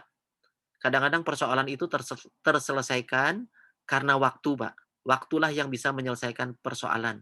Sebelum kiamat, Pak. Tapi kalau ternyata hanya mengandalkan waktu, terus waktunya marah, ya sudah, Pak, itu namanya kiamat, Pak. Belum sempat berbuat baik, sudah habis waktunya, Pak. Itu kalau di agama kayak Firaun itu, Pak. Tobatnya di bagian akhir itu udah nggak boleh lagi katanya, Pak. Tobat itu sebelum di bagian akhir mestinya gitu, Pak Indra. Terima kasih, Pak. Iya, iya, iya. Mohon maaf, Pak, jawabannya kurang. Mas Taufik gimana, Mas? Taufikur Rahman. Wah, Ur-Rahman ini apik tulisannya ya. Taufikur Rahman. Gimana Mas Taufik? Pak Taufik? Ya, terima kasih Pak atas kesempatannya. Izin bertanya Pak, menarik tentang masalah diskusi dengan masyarakat tadi Pak. Kebetulan saya dari orang tua saya dari petani Pak, di mana keseharian ya udah berkutat dengan lingkungan. Nah saat itu tuh saya dari Jember Pak khususnya ya, di mana petani di sana itu sering menggunakan pupuk yang bisa dikatakan sering berlebih sehingga kesuburan tanah itu kurang sustain untuk kedepannya seperti itu. Namun ketika kita kasih edukasi bahwasanya yuk pelan-pelan yuk kita perbaikin masalah kesuburan tanahnya ini agar tanahnya bisa berkelanjutan dan hasil panen yang diperoleh juga lebih baik nanti ke depannya. Nah, namun ada kala yang nggak bisa kita tentang bahwasanya kalau kita menggunakan pupuk secara berlebih atau yang bisa dikatakan lebih banyak, itu memang dari sisi tumbuhan, terusan perkembangan dari si tanaman, itu memang kayak lebih terlihat seperti itu sih, Mbak. Dimana itu tidak bisa dipungkiri bahwasanya karena terlihat oleh mata. Tapi ketika untuk penanaman berikutnya memang agak kerdil seperti itu. Nah, kadang yang ingin saya tanyakan, bagaimana sih kita seorang yang bisa dikatakan nggak punya power nih di bidangnya agar bisa tahu, karena orang tua saya pribadi pun kalau saya bilang Pak tolong dong jangan kayak gini, sesuai dengan aturan yang ada dan kita coba deh beralih ke pupuk organik sedikit demi sedikit gitu, itu juga cukup sulit untuk mengasih edukasi pada mereka. Ini PR sih Pak sih sebenarnya. Kira-kira apa sih yang bisa kita lakukan untuk mengedukasi masyarakat yang bisa dikatakan agak kolot terhadap pengetahuan mereka. Terima kasih sih, Pak. Nah, itu tuh PR berat Mas Taufik karena ini masalah edukasi ya. Ini mumpung ada Mas Indra nih, Mas Indra kan dari Petro ya Mas. Ayo kita belajar baik-baik tapi lagi-lagi ke luar negeri ya Mas Taufik ya. Kita ke Jerman. Siapa sih yang nggak kenal Jerman, negara yang besar gitu ya. Tapi kalau Mas Taufik membuka negara mana yang paling banyak menggunakan pupuk organik dari kompos, ternyata Jerman, Mas Taufik. Jadi ternyata pupuk-pupuk kimia itu nggak diperbolehkan di negara yang satu ini, Mas. Karena pupuk itu dengan segala edukasinya, dengan segala apanya, apalagi dengan sistem pajak yang diberikan oleh pemerintah, dan pemerintah tidak mau diintervensi oleh kebijakan politik. Pemerintah itu benar-benar mengajukan kebijakan itu kebijakan akademik atau riset, gitu loh Mas. Jadi akhirnya itu negaranya ini kaya makainya kompos, Mas. Dan apalagi katanya dokter itu, remaja yang makan sayurnya atau makan makanannya itu menggunakan kompos, jerawatnya pun makin berkurang. Jadi gara-gara menggunakan pupuk-pupuk yang aneh-aneh ini, ternyata cenderung hormonalnya itu berubah dan cenderung para remaja itu lebih banyak mempunyai jerawat gara-gara ini gitu. Jadi ternyata memang menggunakan pupuk organik itu banyak untungnya begitu loh. Nah, cuma lagi-lagi kita punya yang namanya kebijakan, Mas. Nah, kebijakan ini jadi kalau pengalaman saya sebagai sebagai peneliti ya. Sesuatu itu bisa dirubah kalau kita yang merubah, Mas. Bukan karena agama ya. Kalau agama jelas, kalau agama kan jelas ngomongnya begitu kan. Berubah tuh karena kita, bukan karena orang lain. Tapi kalau Mas ingin merubah, mungkin minta tanah sama bapaknya, 100 kali 100 gitu loh Mas, atau 50 kali 50 meter. Buktikan. Karena kalau itu tidak pakai bukti, itu lagi-lagi itu no action, NATO, no action talk only. Nah, makanya kalau di dalam metodologi, salah satu yang saya baca itu di dalam pertanian, demplot itu menjadi sangat penting Mas Taufik, demplot, demonstration plot. Karena di situ Bapak Ibu bisa membuktikan, ini loh yang saya maksudkan, terbukti Mas. Jadi begitu satu kampung itu tahu bahwa beras organik ini harganya mahal, dibeli oleh orang-orang tertentu, baru satu kampung itu mau menanam beras organik Mas. Tapi kalau nggak ada Bapak yang satu ini yang mengawali dengan beras organik, nggak mau Mas. Nah, jadi ibaratnya itu buktikan. Buktikan dulu ada. Itu banyak, Mas. Hampir di banyak cara merubah perilaku itu dari demplot untuk terkait pertanian ya, demplot. Jadi apakah itu bawang, apakah itu beras, padi sorry ya, apakah itu kompos, produk-produk pertanian, itu dimulai dari demplot.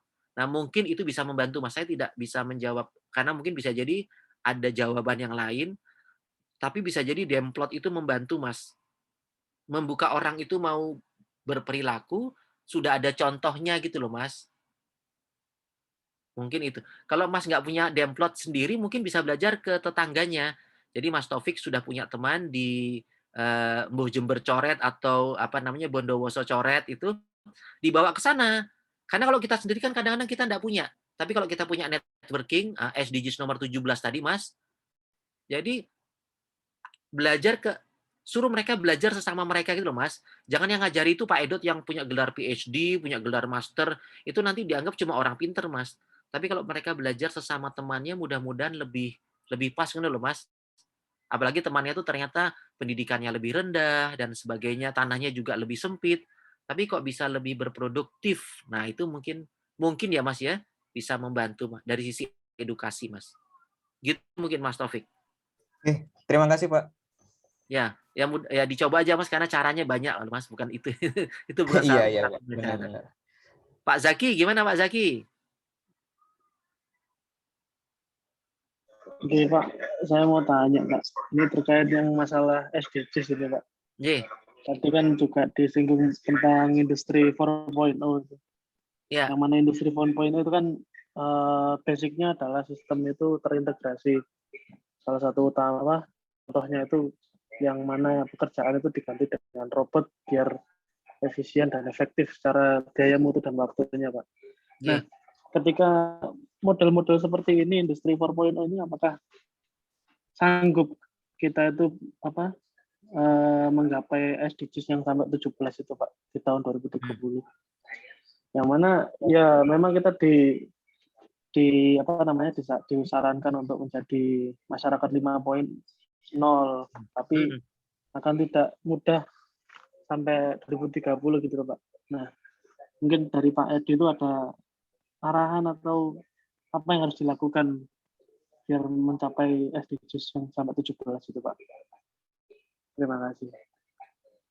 Robot itu harus Mas, memang suatu ketika pakai robot. Nah, buktinya yang jenengan pakai HP ya. Emang HP yang namanya robot bentuknya harus kayak humanoid begitu ya? Ada tangannya, ada kepalanya kan tidak. Handphone kita baik Android maupun iPhone kan itu juga robot sebenarnya Mas. Anak saya saja di rumah itu kalau lampunya mati atau AC-nya mati udah pakai handphone Mas. Pakai handphonenya dari luar, dia bisa menyalakan lampu dari mobil sebelum masuk rumah kan juga sudah bisa itu, anak saya aja begitu. Jadi memang robot itu ya bahkan lebih ya gitu Mas, ya tidak hanya selalu bentuk tangan robot apa gitu ya, tapi juga sudah sampai kayak gitu. Cuma itu yang harus kita konsepkan dari awal. Jadi robot itu sifatnya membantu Mas, bukan mengambil alih. Jadi kalau sudah sampai mengambil alih, makanya kan salah satunya, mohon maaf ya buat Bapak Ibu yang mungkin tidak suka Pak Jokowi atau yang pro Pak Jokowi. Suatu ketika tuh memang suatu proyek itu harus dipadat karyakan, Mas. Jadi bisa jadi tuh karena yang pengen punya robot atau tidak tuh kan kita, Mas. Jadi jangan sampai kita nih hanya mengambil, loh di Jepang udah begitu. Lah itu kan Jepang, ini kan Bojonegoro gitu loh, Pak. Jadi jangan gini, Pak, Mas Zaki, saya ke Australia lagi-lagi saya pokoknya ke Australia gitu ya. Edi, boleh nggak saya mengirim mahasiswa saya pergi ke Surabaya? Loh, Ya boleh banget saya bilang kan, apalagi mau ngambil S2 atau S3 ya saya mau banget wong cuma jalan-jalan. Kami tuh pengen belajar pemberdayaan masyarakat di Jawa Timur, coba Mas. Jadi kita nih orang Jawa bilang tuh sawang sinawang Mas. Kita bilang Australia itu baik, orang Australia lo pengen belajar ke kita mengenai bagaimana pemberdayaan masyarakat. Karena saya cerita ke mereka, mereka itu memperlakukan ini tanpa campur tangan pemerintah. Dan mereka itu ternyata arisan jamban tuh loh Mas, arisan tapi dapatnya cubluk itu loh, dapat jamban. Kan mereka kan nggak masuk akal Mas. Arisan tuh ya untuk sepeda motor Mas. Lah arisan kok dapatnya jamban. Dan ternyata yang arisan tuh orang miskin, arisan tuh kan orang kaya. Itulah kata orang Australia Mas. Jadi sudah yang arisan tuh orang miskin, dapatnya tuh jamban. Nggak percaya dia Mas. Sampai mereka bilang, Edi boleh nggak saya kirim mahasiswa saya ke Indonesia? Ya boleh lah. Nah jadi gitu Mas. Jadi industrial 4.0, even 5.0, it's okay. Tapi sifatnya tuh membantu. Nah pemerintah itu yang harus jeli. Mana yang harus pakai robot, mana yang tidak boleh pakai robot, dan sejenisnya robot itu tadi Mas. Mungkin kayak gitu Mas. Jadi robot itu membantu ya, bukan terus memporak-porandakan kehidupan manusia. Iya Pak, mungkin apa namanya dasarkan lagi. Biasanya kan kalau kita membuat suatu produk itu yang mana biar hasilnya pasti itu kan ya harus pakai itu tadi Pak, bantuan sistem robotik seperti itu. Nah, di SDGs tadi kan ada tulisannya zero hunger. Ketika semua itu dilakukan dan digantikan dengan sistem seperti itu kan akhirnya poin nomor 2 dari SDGs tadi kan nggak tercapai gitu loh Pak, maksud saya. Seperti itu. Ya betul, betul Mas. Makanya yang namanya kebijakan politik itu sangat penting Mas. Makanya jangan semua orang juga mengatakan, alah politik ilmu gak jelas. Lo karena nggak belajar politik jadi konyol Mas. Di antara kita nih harus ada yang bukan berpolitik ya, harus ada yang mendalami politik Mas. Politik itu wajib. Cuma bisa jadi di kalangan remaja mungkin ada yang mengatakan politik itu ilmu yang tidak jelas lah, yang nggak bisa. Jadi bagaimanapun juga ada yang diselesaikan secara teknologi, ada yang bahkan harus diselesaikan secara kebijakan non teknik Mas. Gara-gara di ITS itu nggak bisa Pak. Gara-gara mohon maaf ya, orang ITS itu kan sebenarnya kan buruh ya. Kita ini kadang-kadang hanya pintar saja tapi nggak jadi manajer gitu loh. Kalau memang dari teknik mesin, dari teknik elektro, dari teknik fisika, itu kan saja ini buruh-buruh belaka saja. Kalau tidak mau mempelajari mengenai yang social science-nya. Ya, tapi karena loh saya nggak apa-apa jadi buruh, wong saya happy. Nah, happy itu tadi itu yang penting Mas. Wong kan happy itu kan punya saya. Kenapa sih kamu ngerecokin gue? Saya kan tidak berbuat, bukan asusila, bukan narkoba, bukan membunuh, ya nggak apa-apa Mas. Jadi memang to some extent ada beberapa orang yang memang bahagia dengan profesinya karena memang dia suka jadi mekanik gitu loh Mas. Tetapi mungkin Mas ya, oh, saya nggak suka ngapain jadi mekanik, saya pengen jadi yang bosnya mekanik, ya monggo. Nah gitu loh Mas. Karena memang kita nggak bisa sama. Nah itu yang nanti ke depan ya kebijakan atau keputusan politik itu menjadi penting Mas. Nggak bisa kita itu, ya memang begitu ya, di kehidupan memang begitu ya. Tidak bisa semuanya yes, tidak juga semuanya no. Pro dan kon itu selalu ada Mas Pak Zaki. Nggih begitu Pak Zaki? Pak Gun? Matur nuwun, Pak. Nggih, Pak Gun Febri Sandi. Gimana Pak Gun? Oke, makasih waktunya Pak Edi. Cak Gun, ini Cak Gun ini. Iya. Tadi sebenarnya mau sedikit merespon dari Pak Indra ya, sama ya Pak Indra. Mengenai proper itu.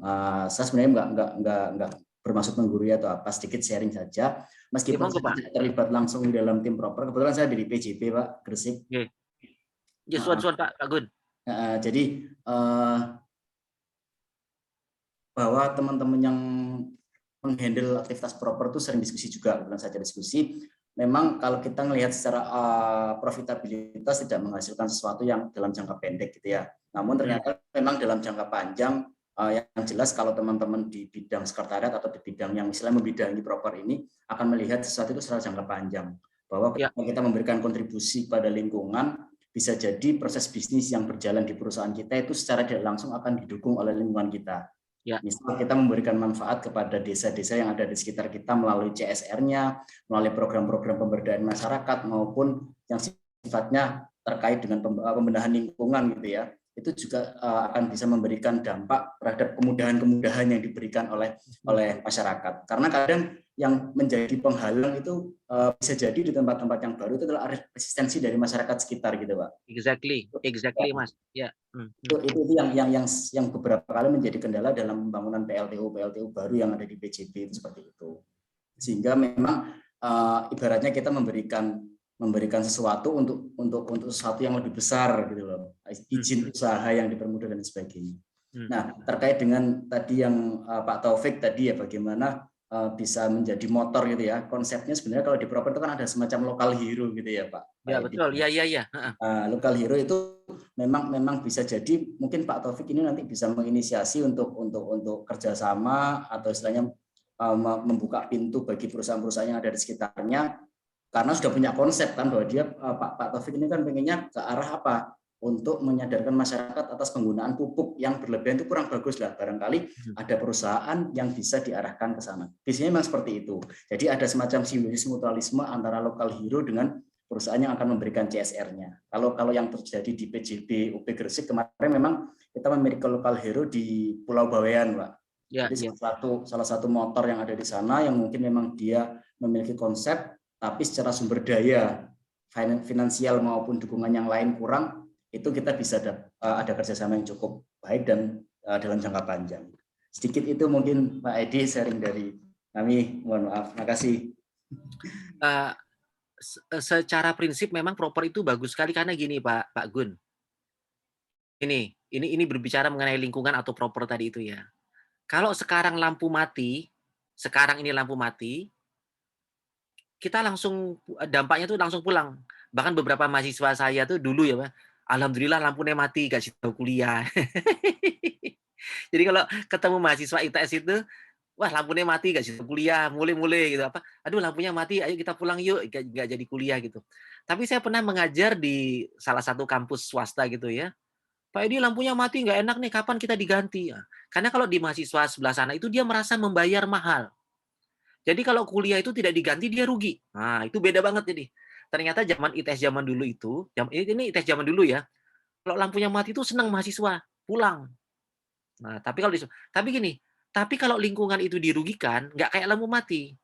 Lingkungan dirugikan itu jadinya tuh 3 tahun lagi, 13 tahun lagi. Jadi itu yang disebut dengan proper. Jadi kalau lampu mati, langsung gini. Nah, jadi langsung gini. Tapi kalau dampak lingkungan, itu dampaknya tuh bukan langsung pulang, tapi baru dirasakan tuh 3 tahun lagi, 4 tahun lagi, bahkan 30 tahun lagi, itu Bapak Ibu. Nah, jadi memang lingkungan itu tidak bisa dibayar kontan.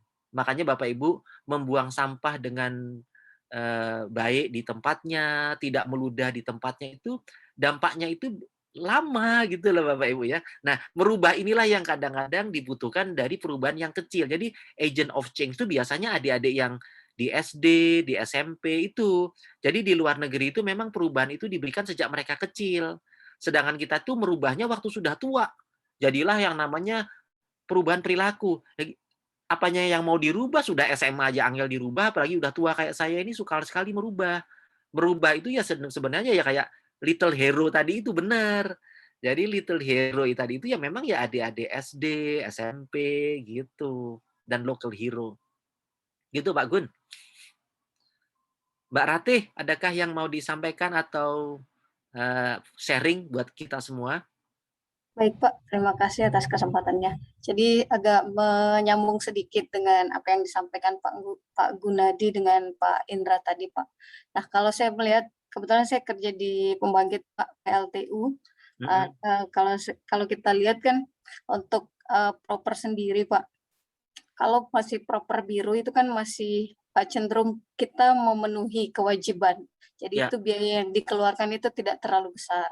Tapi kalau sudah berlanjut atau targetnya itu ke hijau dan emas itu kan sudah bisa dikatakan bahwa kita harus bakar uang seperti itu kan Pak. Kita harus bakar uang ya. Nah, sedangkan dampak kepada perusahaan itu tidak terlalu signifikan. Nah, kalau yang pertama itu yang ingin saya tanyakan Pak, menurut Bapak seberapa penting sebenarnya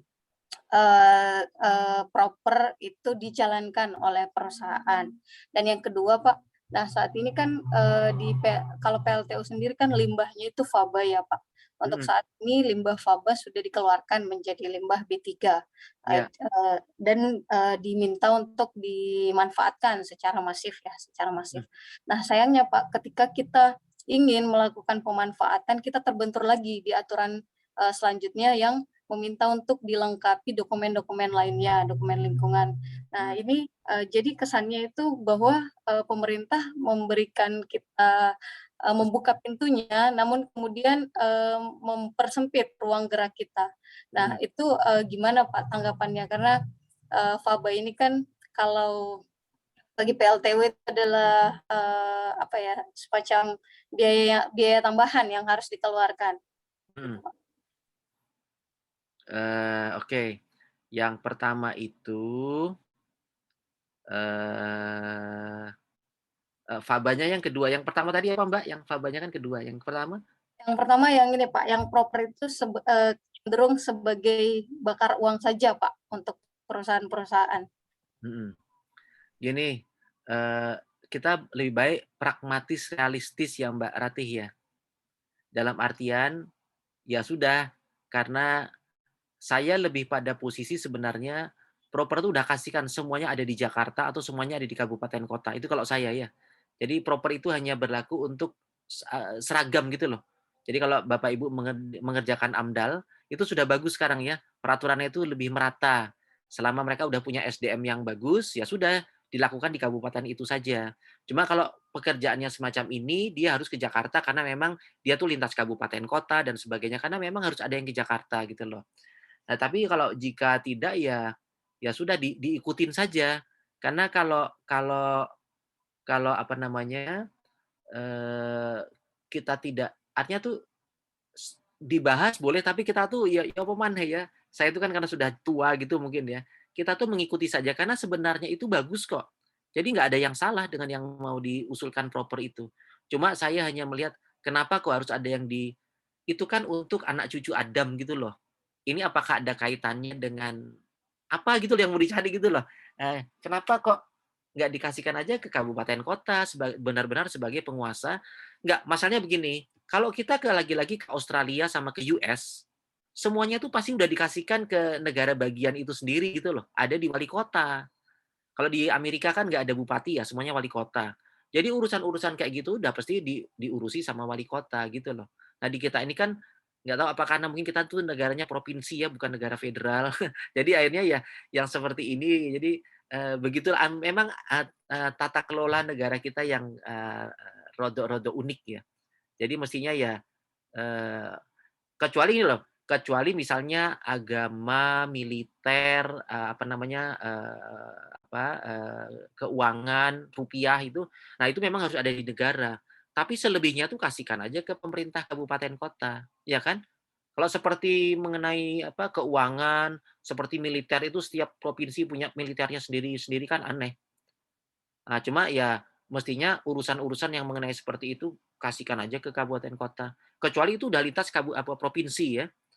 Eee, tapi itu lagi-lagi nggak masalahnya kalau di Amerika itu kan udah 200 tahun merdeka, jadi lebih lebih tertata. Jadi untuk yang mengenai proper itu, saya lebih pada posisi kita ikuti saja, karena to some extent itu tidak ada ruginya.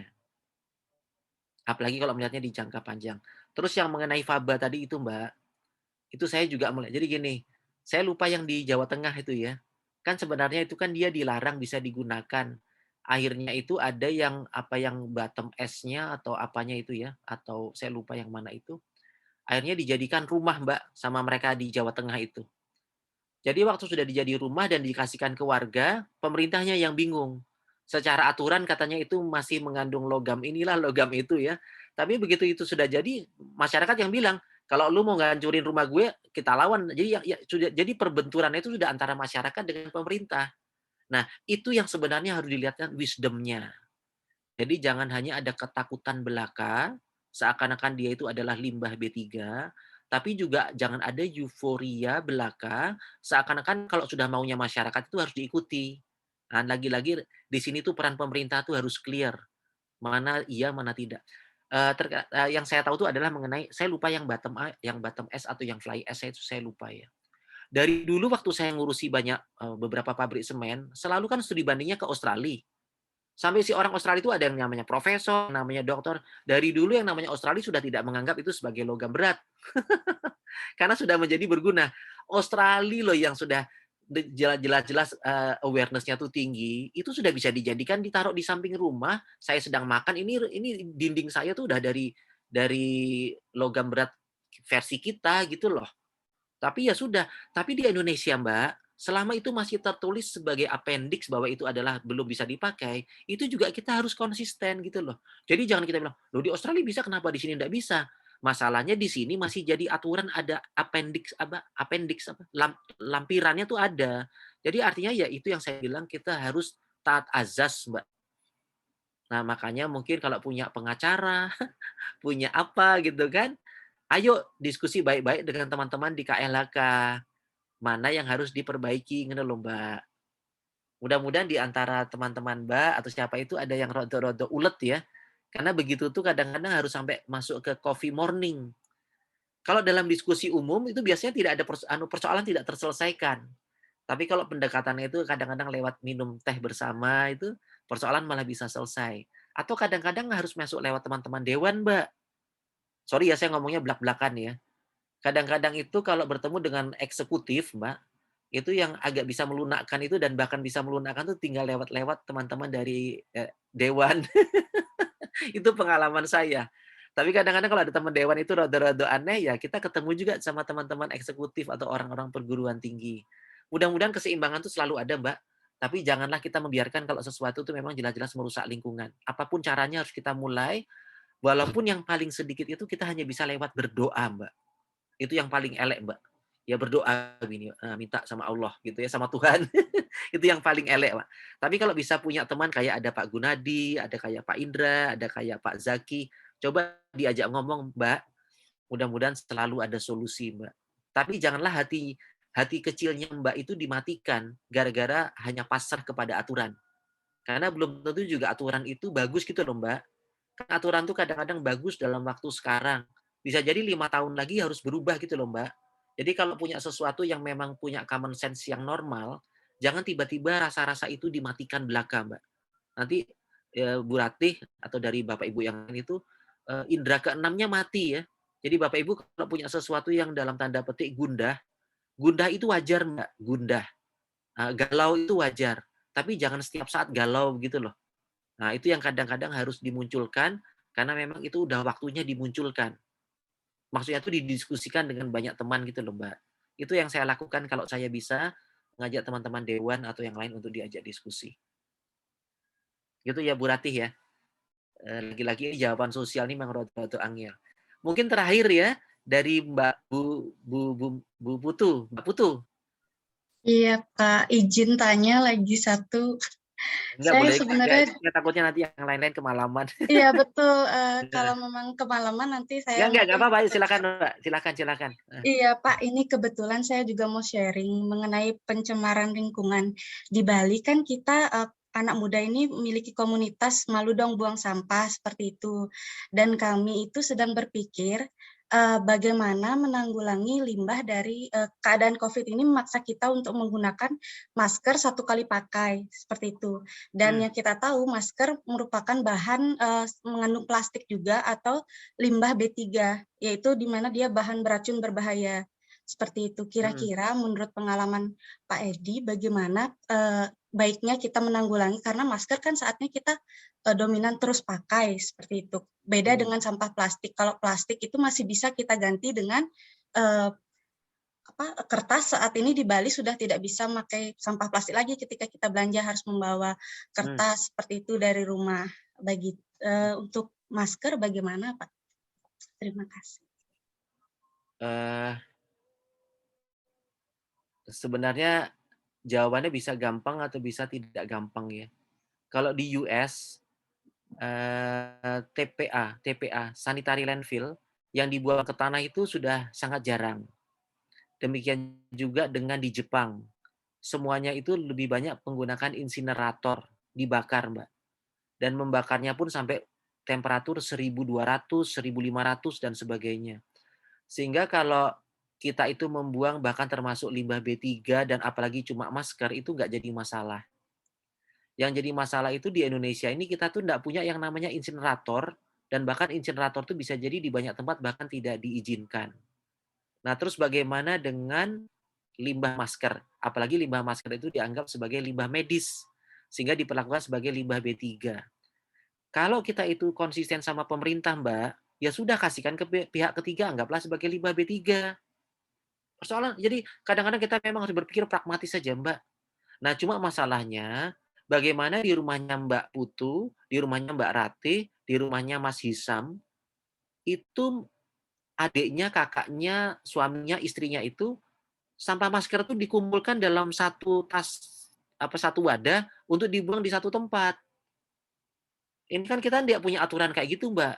Jadi selama ini tuh yang namanya masker ya mohon maaf saja ya, tidak ada bedanya dengan tas kresek yang lain. Dijadiin satu kalau dari rumah tangga. Jadi dan itu semuanya kita juga sudah tahu gitu loh. Nah, jadi mestinya tuh pemerintah aja yang harus rodok konsisten. Mohon maaf ya, pemerintah tuh sangat tidak konsisten dalam membuang sampah. Ini kalau menurut saya ya. Saya udah pergi ke Solo, saya pergi ke Surabaya, apalagi saya juga pergi ke Denpasar. Kita itu warganya disuruh memilah, tetapi waktu dari tempat TPS dibawa ke TPA, truknya itu juga tidak dipilah. Mana Bapak Ibu yang melihat truk kita tuh dibawa ke tempat pembuangan akhir itu dipilah barangnya, kan tidak ada Bapak Ibu. Bapak Ibu punya pengalaman, di mana ada truk sampah itu membawa sampah pilahan. Mungkin Pak Gunadi atau Pak Dwi atau Mas Malik ini pernah melihat ada truk sampah itu membawa sampah pilahan. Punya di mana maksudnya? Ayo kalau itu ada, kita belajar. Kok bupatinya, wali kotanya tuh bisa gitu loh. Nah, seperti saya nanti bisa kalau lewat tiap hari di Romo Kalisari mau ke arah Bung Tomo itu kayaknya nggak ketemu deh Pak. Adanya nggak maskernya jadi ketemu. satu. Nah, kalau di Surabaya saya udah sangat tahu jauh. Kalau di Surabaya saya udah nggak. Siapa tahu di Indonesia ini ada wali kota, bupati yang bisa menyuruh kepala dinasnya itu, truk ini waktu berangkat bawa plastik saja. Truk ini waktu berangkat bawa sampah dapur saja. Sedangkan truk ini waktu berangkat membawa sampah. Nah, itu kan namanya pemilahan, Mbak. Ini adik-adik SMP, adik-adik SMA, Mbak Putu dan kawan-kawannya disuruh memilah.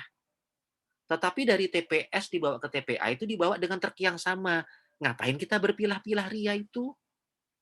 Nah, ini kritik saya buat semua pemerintah kabupaten kota di Indonesia sebenarnya. Kita belum konsisten, Mbak, itu. Jadi sebenarnya masyarakat disuruh memilah tuh kasihan. Ujung-ujungnya itu waktu dibawa truk itu nggak terpilah, Mbak. Mohon maaf ya. Nah, sekarang kalau Bali bisa membuktikan itu, apakah itu di Jembrana, apakah itu di Klungkung, apakah itu di Mengwi, ayo kita berjamaah belajar ke Bali, Mbak. Jika tidak apa, yo Bali nggak ada bedanya dengan Surabaya. Mohon maaf ya, Mbak ya. Karena itu pengalaman saya, truk pembawanya itu nggak milah, Mbak. Jadi akhirnya apa? Ya sampah maskernya Mbak Putu ini, ya kayak saya. Saya taruh di sampah itu, Mbak. Nanti diambil. Aduh, saya tuh saja ini jadi dosen tuh mungkin saya akan ditanya paling belakang ya sama malaikat sebelum masuk surga itu. Itu yang saya takutkan itu. Karena ternyata, loh Bapak ini ngerti B3, ngajarin mahasiswa dan sebagainya, kok Bapak juga membuangnya ke situ. Saya membuang kemana lagi Mbak Putu? Ajarin saya dong. Jangan saya ngajarin Mbak, Mbak ngajarin saya dong. Mohon maaf ya, tidak Iya. menjawab malah saya bertanya gitu loh. Ini ada Gitu, Mbak. kebetulan cuman ada satu daerah di Seminyak Kuta, tapi vendornya itu merupakan orang dari Spanyol, Pak. Dia tuh sudah bisa mengolah limbah plastik. Nah, kita tuh mau belajar ke sana, anak-anak muda Bali itu udah mulai digerakkan untuk belajar sana. Cuman sekarang fokusnya mereka adalah hotel-hotel dan villa seperti itu. Tapi mereka sudah punya teknologi yang sangat canggih sih, Pak. Itu di Bali.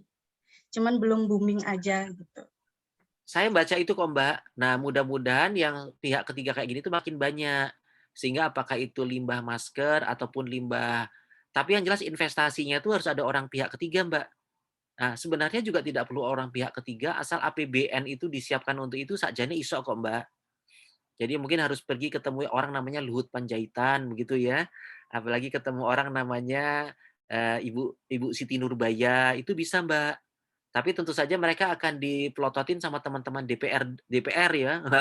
Nanti kalau ketemu DPR ini apa gitu. Jadi tapi karena ini yang datang itu adalah pihak ketiga, ya mungkin lebih aman, Mbak. Nah, Bapak Ibu masih maksudnya tahu ya, dari kuliah ini kita bisa belajar, memang kita itu harus berinovasi Bapak Ibu. Tidak ada yang sulit. Itu yang mau saya sampaikan ke Ibu Bapak. Tapi Bapak Ibu ini harus penuh penuh dengan inovasi.